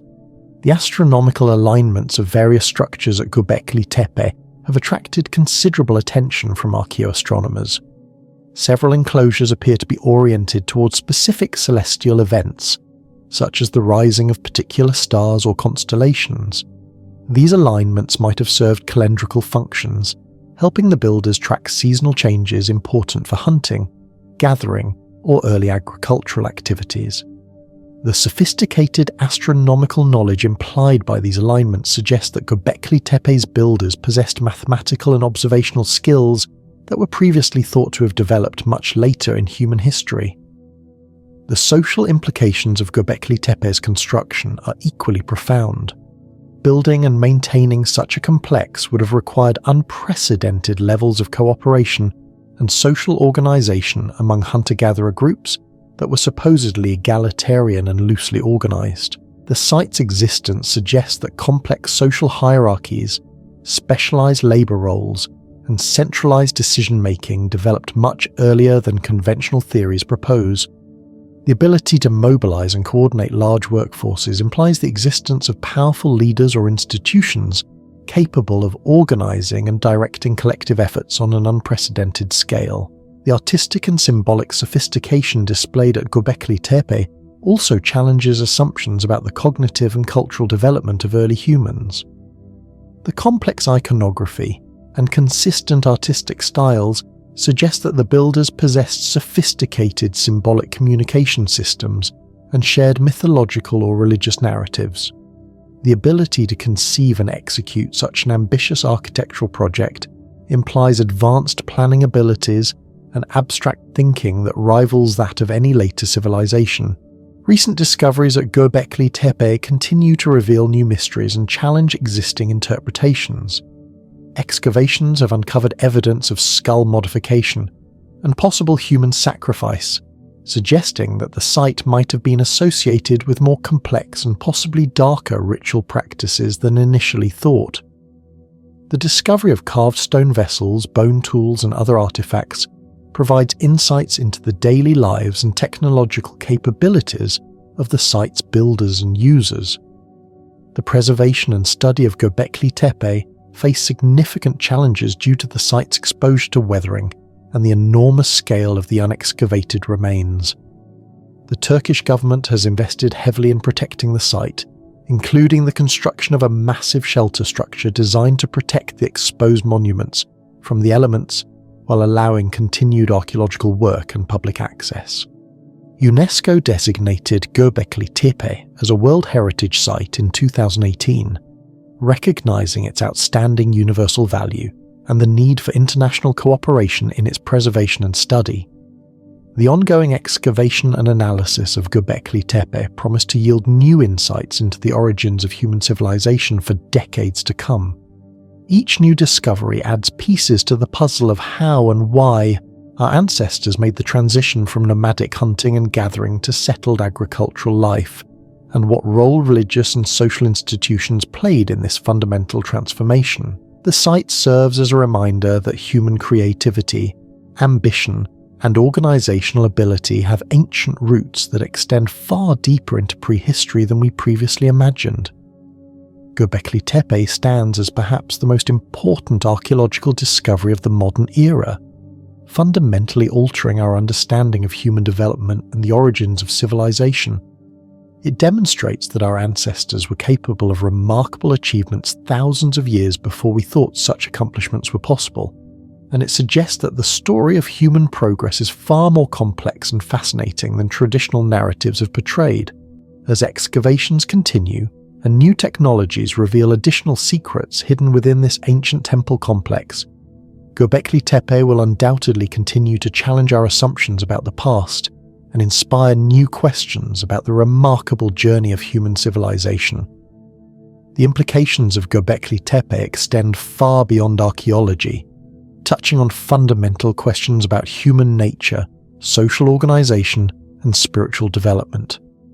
It reminds us that the drive to create lasting monuments to our beliefs and achievements is one of humanity's most ancient and enduring characteristics, and that the capacity for complex thought, artistic expression, and collective action has been with us far longer than we ever dared to imagine. Our next mystery brings us from the monumental temples of ancient Turkey to the intimate puzzles of the Roman Empire, where archaeologists have discovered hundreds of small bronze objects that continue to baffle experts despite decades of study. Scattered across the former territories of the Roman Empire from Britain to the Balkans, archaeologists have uncovered over 100 mysterious bronze artifacts that have defied explanation for more than 2 centuries. These objects, known as Roman dodecahedrons, are hollow 12-sided geometric forms roughly the size of a baseball, featuring circular holes of varying sizes on each pentagonal face and small knobs protruding from each corner. Despite their widespread distribution and obvious importance to Roman society, no ancient text mentions them, no contemporary artwork depicts them, and no definitive explanation for their purpose has ever been established, making them one of archaeology's most enduring enigmas. The first Roman dodecahedron was discovered in 1739, and since then these peculiar objects have been found at archaeological sites throughout northern Europe, with the highest concentrations in modern-day France, Germany, Switzerland, and Britain. What makes their distribution particularly intriguing is that they appear exclusively in the northern provinces of the Roman Empire, with virtually no examples found in Italy, Spain, or the Mediterranean regions where Roman civilization originated. This geographic limitation suggests they served a specific function related to the unique conditions or needs of Rome's northern territories. Each dodecahedron is a masterpiece of ancient metalworking, crafted from bronze with a precision that demonstrates considerable skill and mathematical knowledge. The 12 pentagonal faces are perfectly symmetrical, and the circular holes cut into each face vary in diameter from about 6 mm to 40 mm. The small knobs or spheres protruding from each of the 20 vertices appear to serve both decorative and functional purposes, though their exact function remains unclear. The hollow interior and the varying hole sizes suggest these objects were designed for some practical application rather than purely decorative purposes. The craftsmanship required to create these objects would have been considerable, involving sophisticated knowledge of geometry and metalworking techniques. Creating a perfect dodecahedron requires understanding of complex three-dimensional mathematics, as each face must be precisely angled to form the complete 12-sided structure. The bronze casting process would have required skilled artisans capable of creating detailed molds and managing the complex metallurgy involved in producing such intricate, hollow forms. The consistent quality and design of dodecahedrons found across vast distances suggests they were produced by specialized craftsmen working to standardize specifications. The mystery deepens when we consider the complete absence of any written records describing these objects. The Romans were meticulous record keepers who documented everything from military campaigns to household inventories, yet not a single surviving text mentions dodecahedrons or provides any clue about their purpose. This silence is particularly puzzling given that over 100 examples have been found, indicating they were neither rare nor insignificant objects in Roman society. The lack of documentation suggests either that their function was so commonplace it didn't warrant written description, or that knowledge of their purpose was restricted to specific groups or professions. Archaeological context provides some clues about the dodecahedron's significance in Roman society. Many have been found in association with coins, jewellery, and other valuable objects, suggesting they held considerable worth. Some were discovered in hoards buried during times of crisis, indicating their owners considered them valuable enough to hide, along with their most precious possessions. Others have been found in graves, suggesting they held personal or religious significance that warranted inclusion in burial goods. The quality of craftsmanship and the precious metal used in their construction further supports the idea that these were important, high-value objects.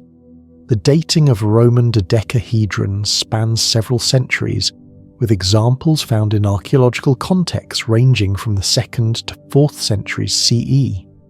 This extended period of production and use suggests they served an enduring function in Roman society rather than representing a brief fashion or temporary innovation. The consistency of design across this time span indicates that whatever purpose they served remained constant, and that the knowledge of their construction and use was successfully transmitted across generations of craftsmen and users. Numerous theories have been proposed to explain the function of Roman dodecahedrons, each attempting to account for their unique design features and geographic distribution. One of the most persistent theories suggests they were surveying instruments used by Roman engineers and architects. The varying hole sizes could have been used for measuring distances or angles, while the knobs might have served as mounting points for additional equipment. The precision of their construction and their association with Roman engineering projects in Northern Europe lend some credibility to this theory, though no definitive proof has been found. Another popular explanation proposes that dodecahedrons were religious or ceremonial objects used in mystery cults or esoteric practices. The 12-sided form has symbolic significance in various ancient traditions, and the object's inclusion in burial goods suggests possible religious importance. Some researchers have noted similarities between the dodecahedrons and objects described in ancient texts dealing with mystical or magical practices, though these connections remain speculative and difficult to verify. The theory that dodecahedrons served as candlesticks or lamp holders has gained support from practical experiments. The varying hole sizes would allow for candles or wicks of different diameters, while the knobs could serve as feet to keep the object stable on uneven surfaces. The hollow interior would provide space for oil or other fuel, and the multiple openings would allow light to project in various directions. This explanation accounts for many of the object's design features and would explain their value and careful preservation. Military applications have also been suggested, with some researchers proposing that dodecahedrons were used as range-finding devices or calibration tools for siege engines. The precise geometry and standardized construction would have been valuable for military engineers who needed accurate measurements for constructing fortifications or positioning artillery. The concentration of finds in frontier regions where Roman armies were active supports this military interpretation, though concrete evidence remains elusive. More exotic theories have suggested that dodecahedrons were astronomical instruments used for calculating celestial positions or predicting seasonal changes. The 12 faces could correspond to months or zodiacal signs, while the varying hole sizes might relate to different astronomical phenomena. Some researchers have attempted to correlate the hole patterns with star charts or planetary movements, though these efforts have produced inconclusive results. The possibility that dodecahedrons were tools used in textile production has attracted considerable attention from experimental archaeologists. The objects could have served as knitting aids, with the holes and knobs used to create specific stitch patterns or gauge yarn thickness. This theory is supported by the discovery of some dodecahedrons in association with textile working tools and by successful modern attempts to use replica dodecahedrons for knitting purposes. The geographic distribution in Northern Europe, where wool production was important, adds credibility to this textile-related explanation. Recent scientific analysis has provided new insights into the construction and composition of Roman dodecahedrons. X-ray fluorescence spectroscopy has revealed details about the bronze alloys used, showing that different examples contain varying proportions of copper, tin, and other metals. These compositional differences might indicate different production centres or time periods, providing clues about the object's manufacture and distribution networks. Three-dimensional scanning and computer modelling have allowed researchers to analyse the geometric precision of dodecahedrons with unprecedented accuracy. These studies have confirmed that the objects were constructed according to strict mathematical principles, with deviations from perfect dodecahedral geometry being minimal and likely intentional rather than resulting from imprecise craftsmanship. The consistency of proportions across different examples suggests the use of standardized templates or measuring devices during production. Experimental archaeology has played a crucial role in testing various theories about dodecahedron function. Researchers have created accurate replicas using ancient techniques and materials, then tested their effectiveness for proposed purposes. These experiments have demonstrated that dodecahedrons can indeed function as surveying instruments, candle holders, textile tools, or astronomical devices, though none of these applications provides a completely satisfying explanation for all the object's features. The metallurgical analysis of dodecahedrons has revealed sophisticated alloying techniques that demonstrate advanced knowledge of bronze working. The hollow construction required careful control of casting temperatures and mould design to prevent defects and ensure uniform wool thickness. Some examples show evidence of post-casting finishing work, including filing, polishing, and decorative engraving that enhance both their appearance and functionality. The social implications of dodecahedron production and use provide insights into Roman provincial society and economy. The specialized knowledge required for their manufacture suggests the existence of skilled craftsmen who may have traveled between different regions or maintained networks for sharing technical information. The standardization of design across vast distances indicates some form of centralized control or widely accepted specifications that govern their production. The economic value of dodecahedrons is evident from their inclusion in treasure hoards and their association with other valuable objects. The bronze used in their construction was itself valuable, and the skilled labour required for their manufacture would have added considerably to their cost. This suggests they were luxury items accessible only to relatively wealthy individuals or institutions, which might explain their apparent rarity despite their obvious importance. The mystery of Roman dodecahedrons has inspired numerous amateur researchers and enthusiasts who have proposed increasingly creative explanations for their purpose. Some have suggested they were toys or games, others that they served as status symbols or trade tokens. While most of these alternative theories lack archaeological support, they demonstrate the enduring fascination these objects hold for anyone who encounters them. Modern attempts to solve the dodecahedron mystery have employed increasingly sophisticated analytical techniques.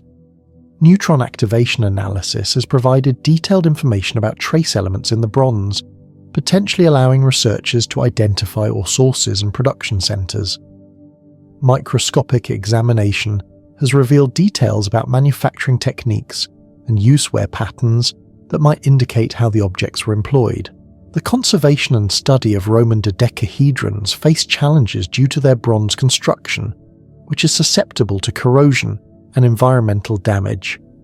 Many examples show significant deterioration that obscures original surface details and may have eliminated evidence of their function.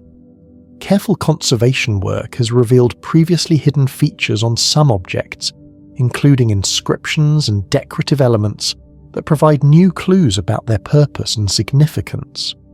The continued discovery of new dodecahedrons at archaeological sites across Europe ensures that research into these mysterious objects will continue. Each new find provides additional data points for analysis and potentially new insights into their function and cultural significance. The development of new analytical techniques and the application of advanced technologies to existing collections promise to yield fresh perspectives on these ancient puzzles. The Roman dodecahedrons represent one of archaeology's most persistent mysteries, demonstrating that even well-documented civilizations like Rome can still surprise us with unexplained artifacts. Their sophisticated construction, widespread distribution, and complete absence from historical records create a puzzle that has resisted solution for over 2 centuries. Whether they served practical, religious, or ceremonial purposes, these enigmatic objects remind us that ancient peoples possessed knowledge and engaged in activities that we may never fully understand. The dodecahedrons also highlight the limitations of archaeological interpretation and the dangers of assuming we understand ancient cultures completely. Despite our extensive knowledge of Roman civilization, these objects prove that significant aspects of Roman life and technology remain mysterious. They serve as humble reminders that the past still holds secrets, and that our ancestors may have possessed knowledge and capabilities that we have yet to recognize or appreciate. As research continues and new discoveries emerge, the Roman dodecahedrons will undoubtedly continue to challenge archaeologists and inspire new theories about their purpose and significance.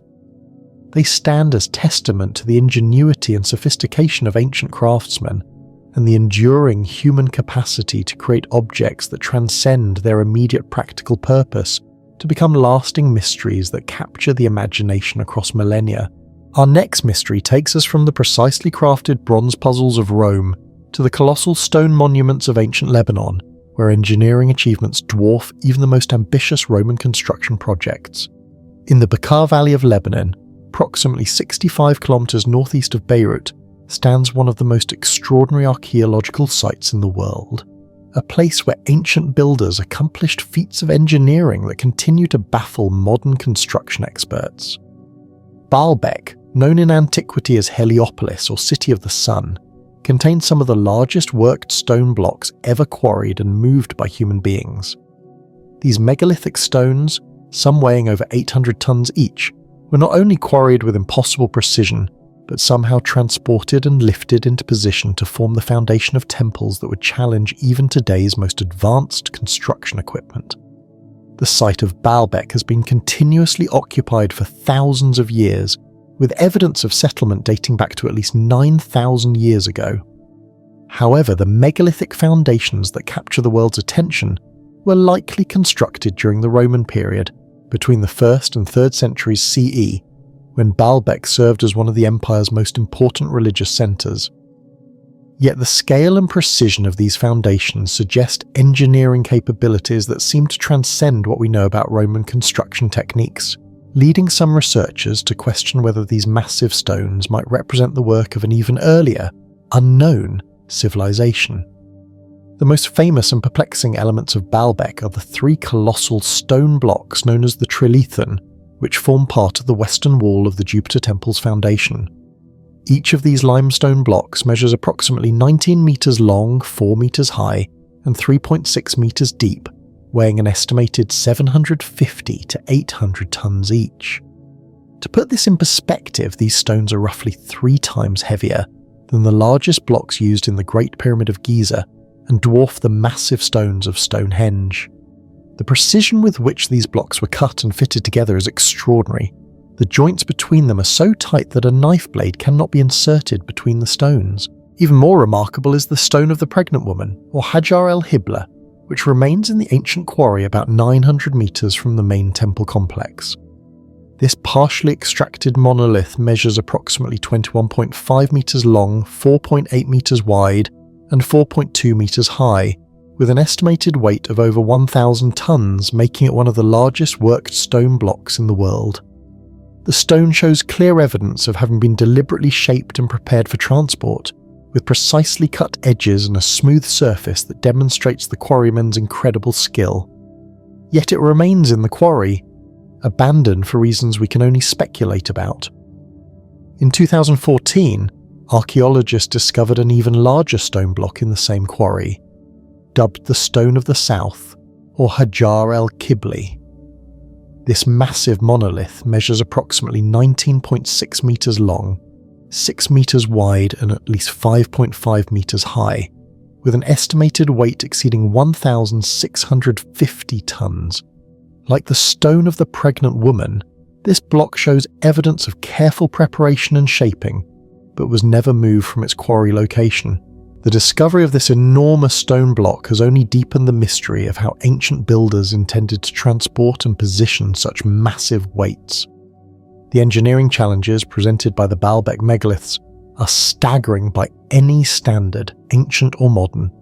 Moving stones weighing hundreds of tons would require sophisticated understanding of physics, mechanics, and logistics that seems far beyond the capabilities typically attributed to ancient civilizations. Modern construction projects involving similar weights require massive cranes, specialized transport vehicles, and carefully engineered foundations, technologies that supposedly didn't exist in the ancient world.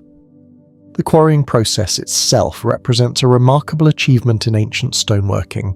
The limestone blocks were extracted from the bedrock using techniques that left incredibly smooth, precise surfaces with minimal tool marks.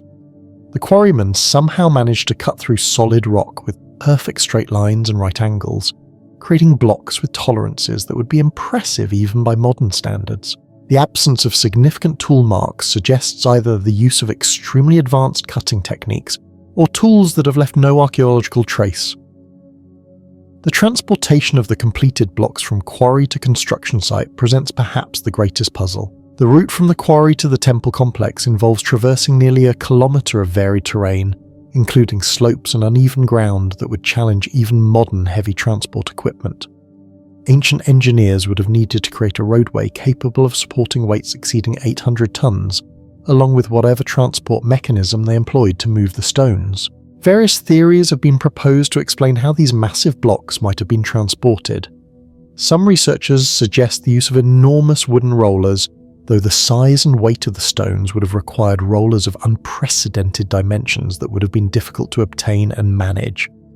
Others propose the construction of elaborate ramp systems, or the use of lever mechanisms to gradually move the stones across the landscape.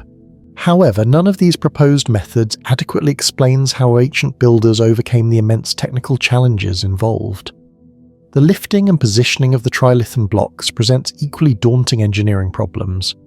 These stones were not simply placed on the ground, but were lifted to a height of approximately 7 meters and fitted precisely into position as part of the temple foundation. The accuracy of their placement is remarkable. The blocks are perfectly aligned and level, with joints so tight they appear to have been machined rather than hand-fitted. Achieving this level of precision, while manipulating 800-ton stones, would challenge even modern construction techniques. Some researchers have suggested that the ancient builders used massive earthen ramps to raise the stones to their final positions, similar to theories proposed for pyramid construction in Egypt. However, the scale of ramps required for 800-ton blocks would have been enormous, requiring the movement of vast quantities of earth that would have left clear archaeological evidence. No such evidence has been found at Baalbek, suggesting either that the ramps were completely removed after construction, or that alternative lifting methods were employed. The precision of the stonework at Baalbek extends beyond the famous megalithic blocks to include numerous other architectural elements that demonstrate extraordinary craftsmanship. The temple complex contains intricately carved columns, decorative friezes, and architectural details that showcase the highest levels of ancient artistry.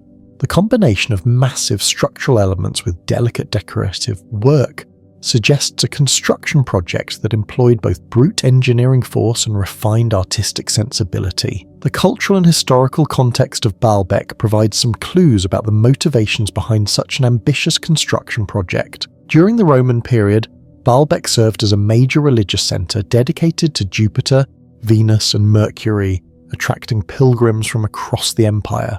The massive scale of the temple complex was intended to demonstrate Roman power and engineering prowess, while providing a suitably impressive setting for religious ceremonies and festivals.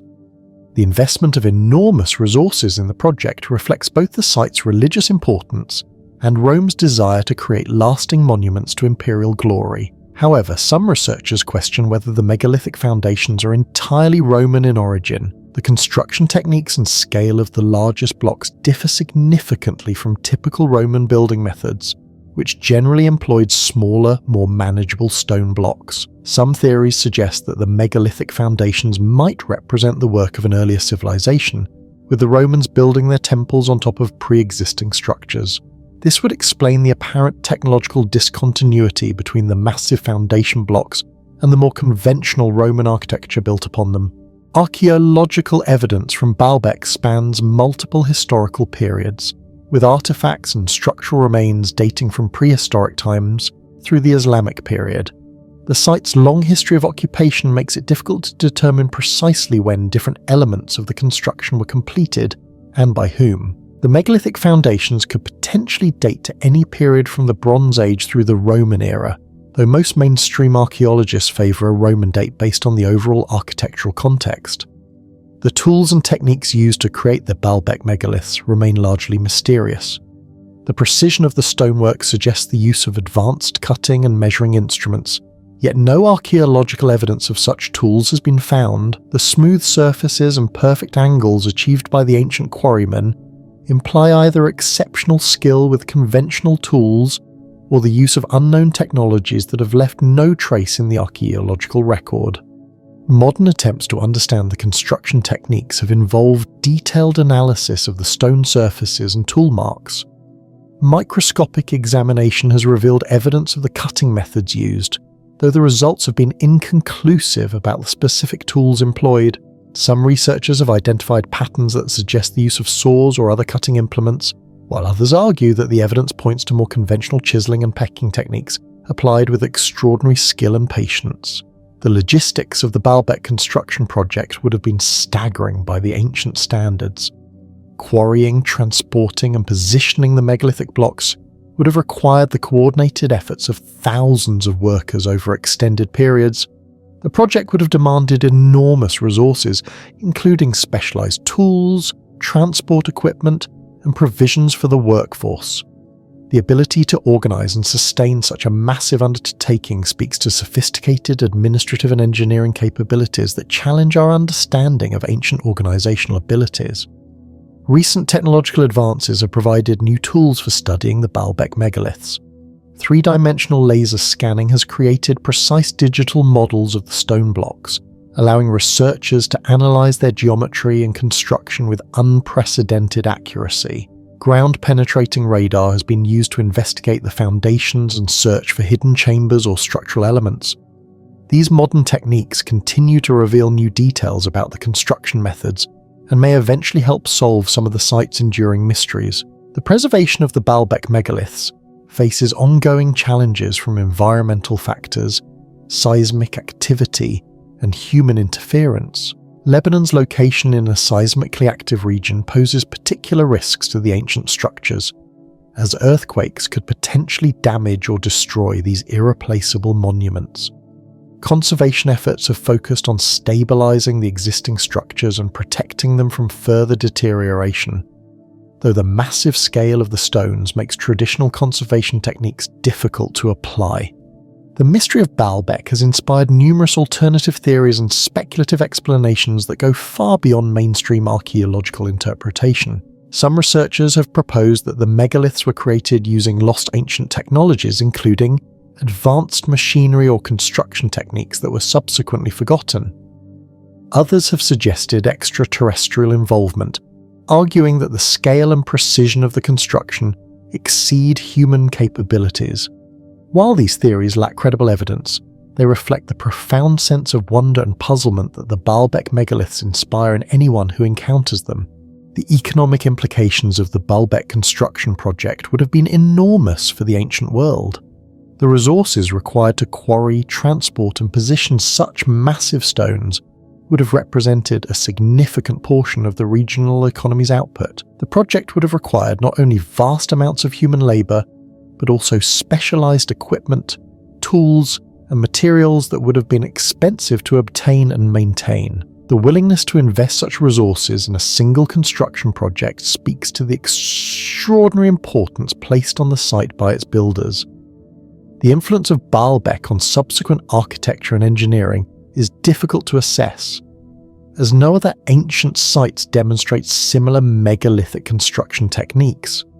The unique nature of the Baalbek megaliths suggests that the knowledge and capabilities required for their creation were either lost after the site's completion or were never widely disseminated beyond the specific group responsible for the construction. This isolation makes Baalbek even more mysterious, as it represents a technological achievement that appears to have had no precedents or successors.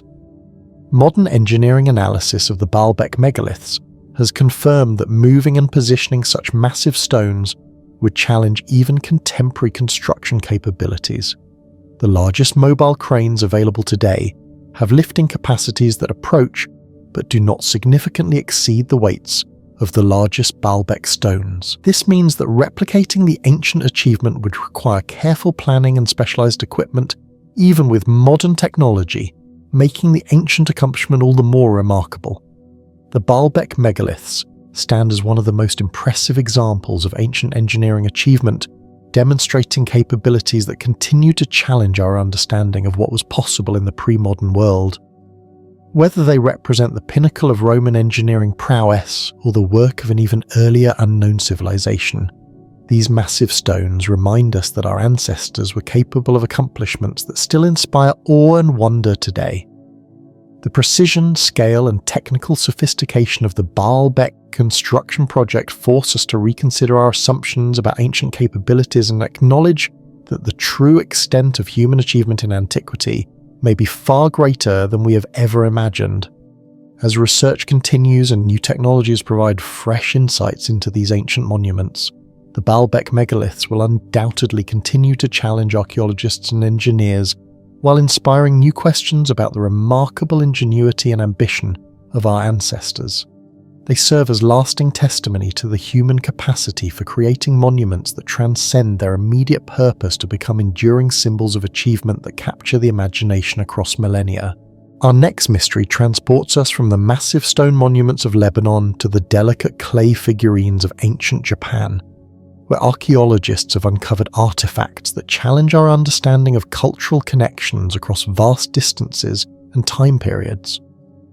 In the remote archaeological sites scattered across Japan's ancient landscape, researchers have made discoveries that seem to defy conventional understanding of prehistoric cultural development.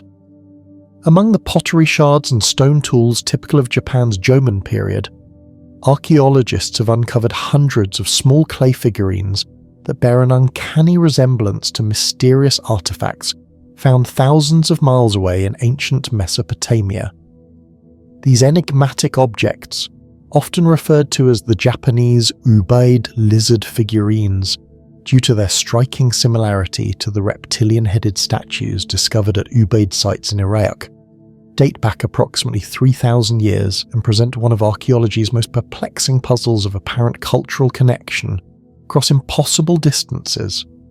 The figurines themselves are small, typically measuring between 10 and 20 centimeters in height, crafted from clay with remarkable attention to detail despite their diminutive size. What makes them extraordinary isn't their craftsmanship, though that is impressive, but rather their distinctive features that seem utterly alien to Japanese artistic traditions of the period. The figurines display elongated skulls, large almond-shaped eyes, and most remarkably, what appear to be reptilian or amphibian characteristics, including scaled skin textures, webbed appendages, and serpentine facial features that give them an unmistakably non-human appearance.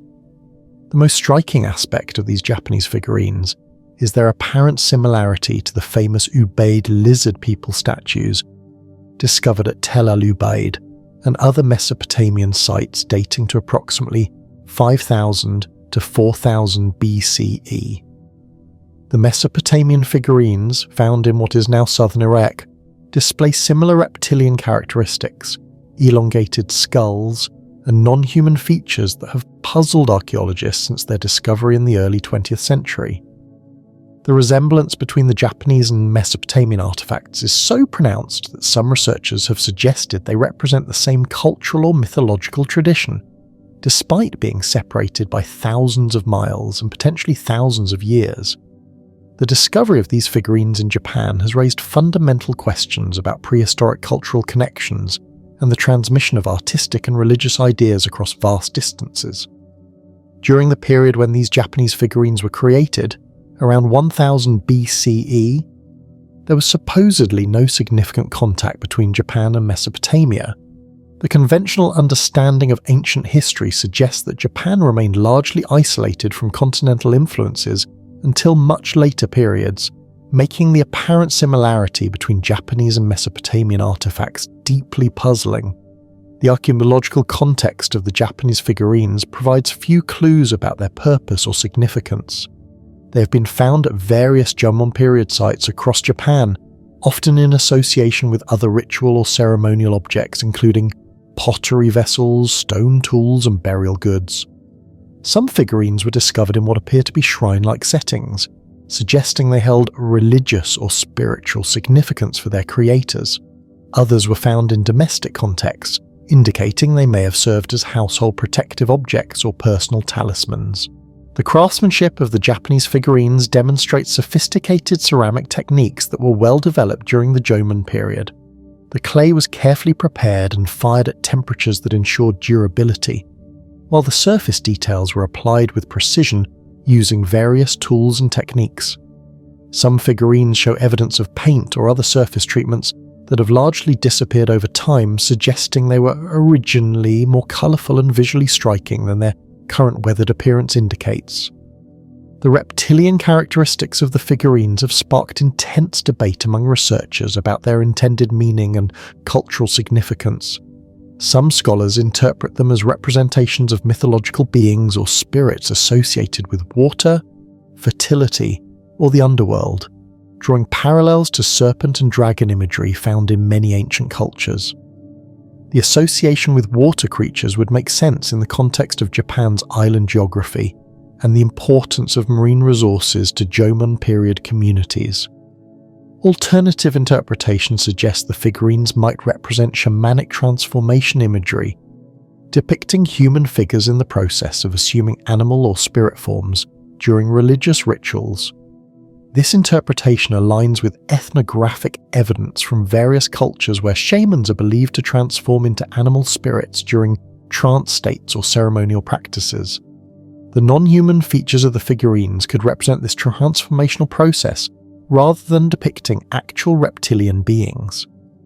More controversial theories have proposed that the figurines represent ancient contact between Japanese and Mesopotamian cultures, possibly through unknown trade routes or migration patterns that have left no other archaeological trace. Proponents of this theory point to the remarkable similarity between the Japanese and Mesopotamian artifacts as evidence of direct cultural transmission, though critics argue that such similarities could result from coincidental development of similar artistic themes rather than actual contact. The dating of the Japanese figurines has been established through radiocarbon analysis of associated organic materials and stratigraphic analysis of the archaeological layers in which they were found. The results consistently place their creation during the late Jomon period, around 1000 BCE, making them significantly younger than their Mesopotamian counterparts. This temporal gap complicates theories of direct cultural transmission, as it would require the preservation and transmission of specific artistic traditions across thousands of years and vast distances. Recent scientific analysis of the clay used in the figurines has provided insights into their production techniques and possible origins. Petrographic analysis has identified the mineral composition of the clay, allowing researchers to trace some figurines to specific geological sources and pottery-making centres. This research has revealed that the figurines were produced at multiple locations across Japan, suggesting that the tradition of creating these reptilian figures was widespread rather than confined to a single cultural group or region. The symbolic interpretation of the figurines remains highly contested, with different researchers proposing various meanings based on their distinctive features. The elongated skulls might represent cranial modification practices, though no evidence of such practices has been found in Jomon period skeletal remains. The large eyes could symbolize enhanced spiritual vision or connection to otherworldly realms, while the reptilian features might represent transformation, rebirth, or connection to aquatic environments. Comparative analysis with other Jomon period art forms has revealed that while the reptilian figurines are unusual, they are not entirely without precedent in Japanese prehistoric art. Other Jomon figurines display exaggerated or non-human features, though none are as consistently reptilian as the examples under discussion. This suggests that the creation of anthropomorphic figures with supernatural characteristics was part of broader Jomon artistic and religious traditions. The preservation of the figurines has been remarkable considering their age and the humid climate of Japan, which typically accelerates the deterioration of organic and ceramic materials. Many examples retain fine surface details and original firing characteristics that provide valuable information about ancient ceramic technologies. However, the fragile nature of the clay means that many figurines have been found in fragmentary condition, requiring careful reconstruction and conservation work. Modern technological analysis has revealed previously hidden details about the figurine's construction and decoration. High-resolution imaging has uncovered faint traces of original surface treatments and decorative elements that are invisible to the naked eye. X-ray analysis has revealed internal structures and construction techniques, while chemical analysis has identified residues that might indicate the figurine's original use or the substances they once contained. The cultural significance of these figurines within Jomon society remains largely mysterious due to the absence of written records from this prehistoric period. However, their careful craftsmanship, widespread distribution, and association with ritual context suggest they played important roles in religious or ceremonial practices. The consistency of their reptilian characteristics across different sites and time periods indicates that they represented shared cultural concepts or beliefs that were maintained over extended periods.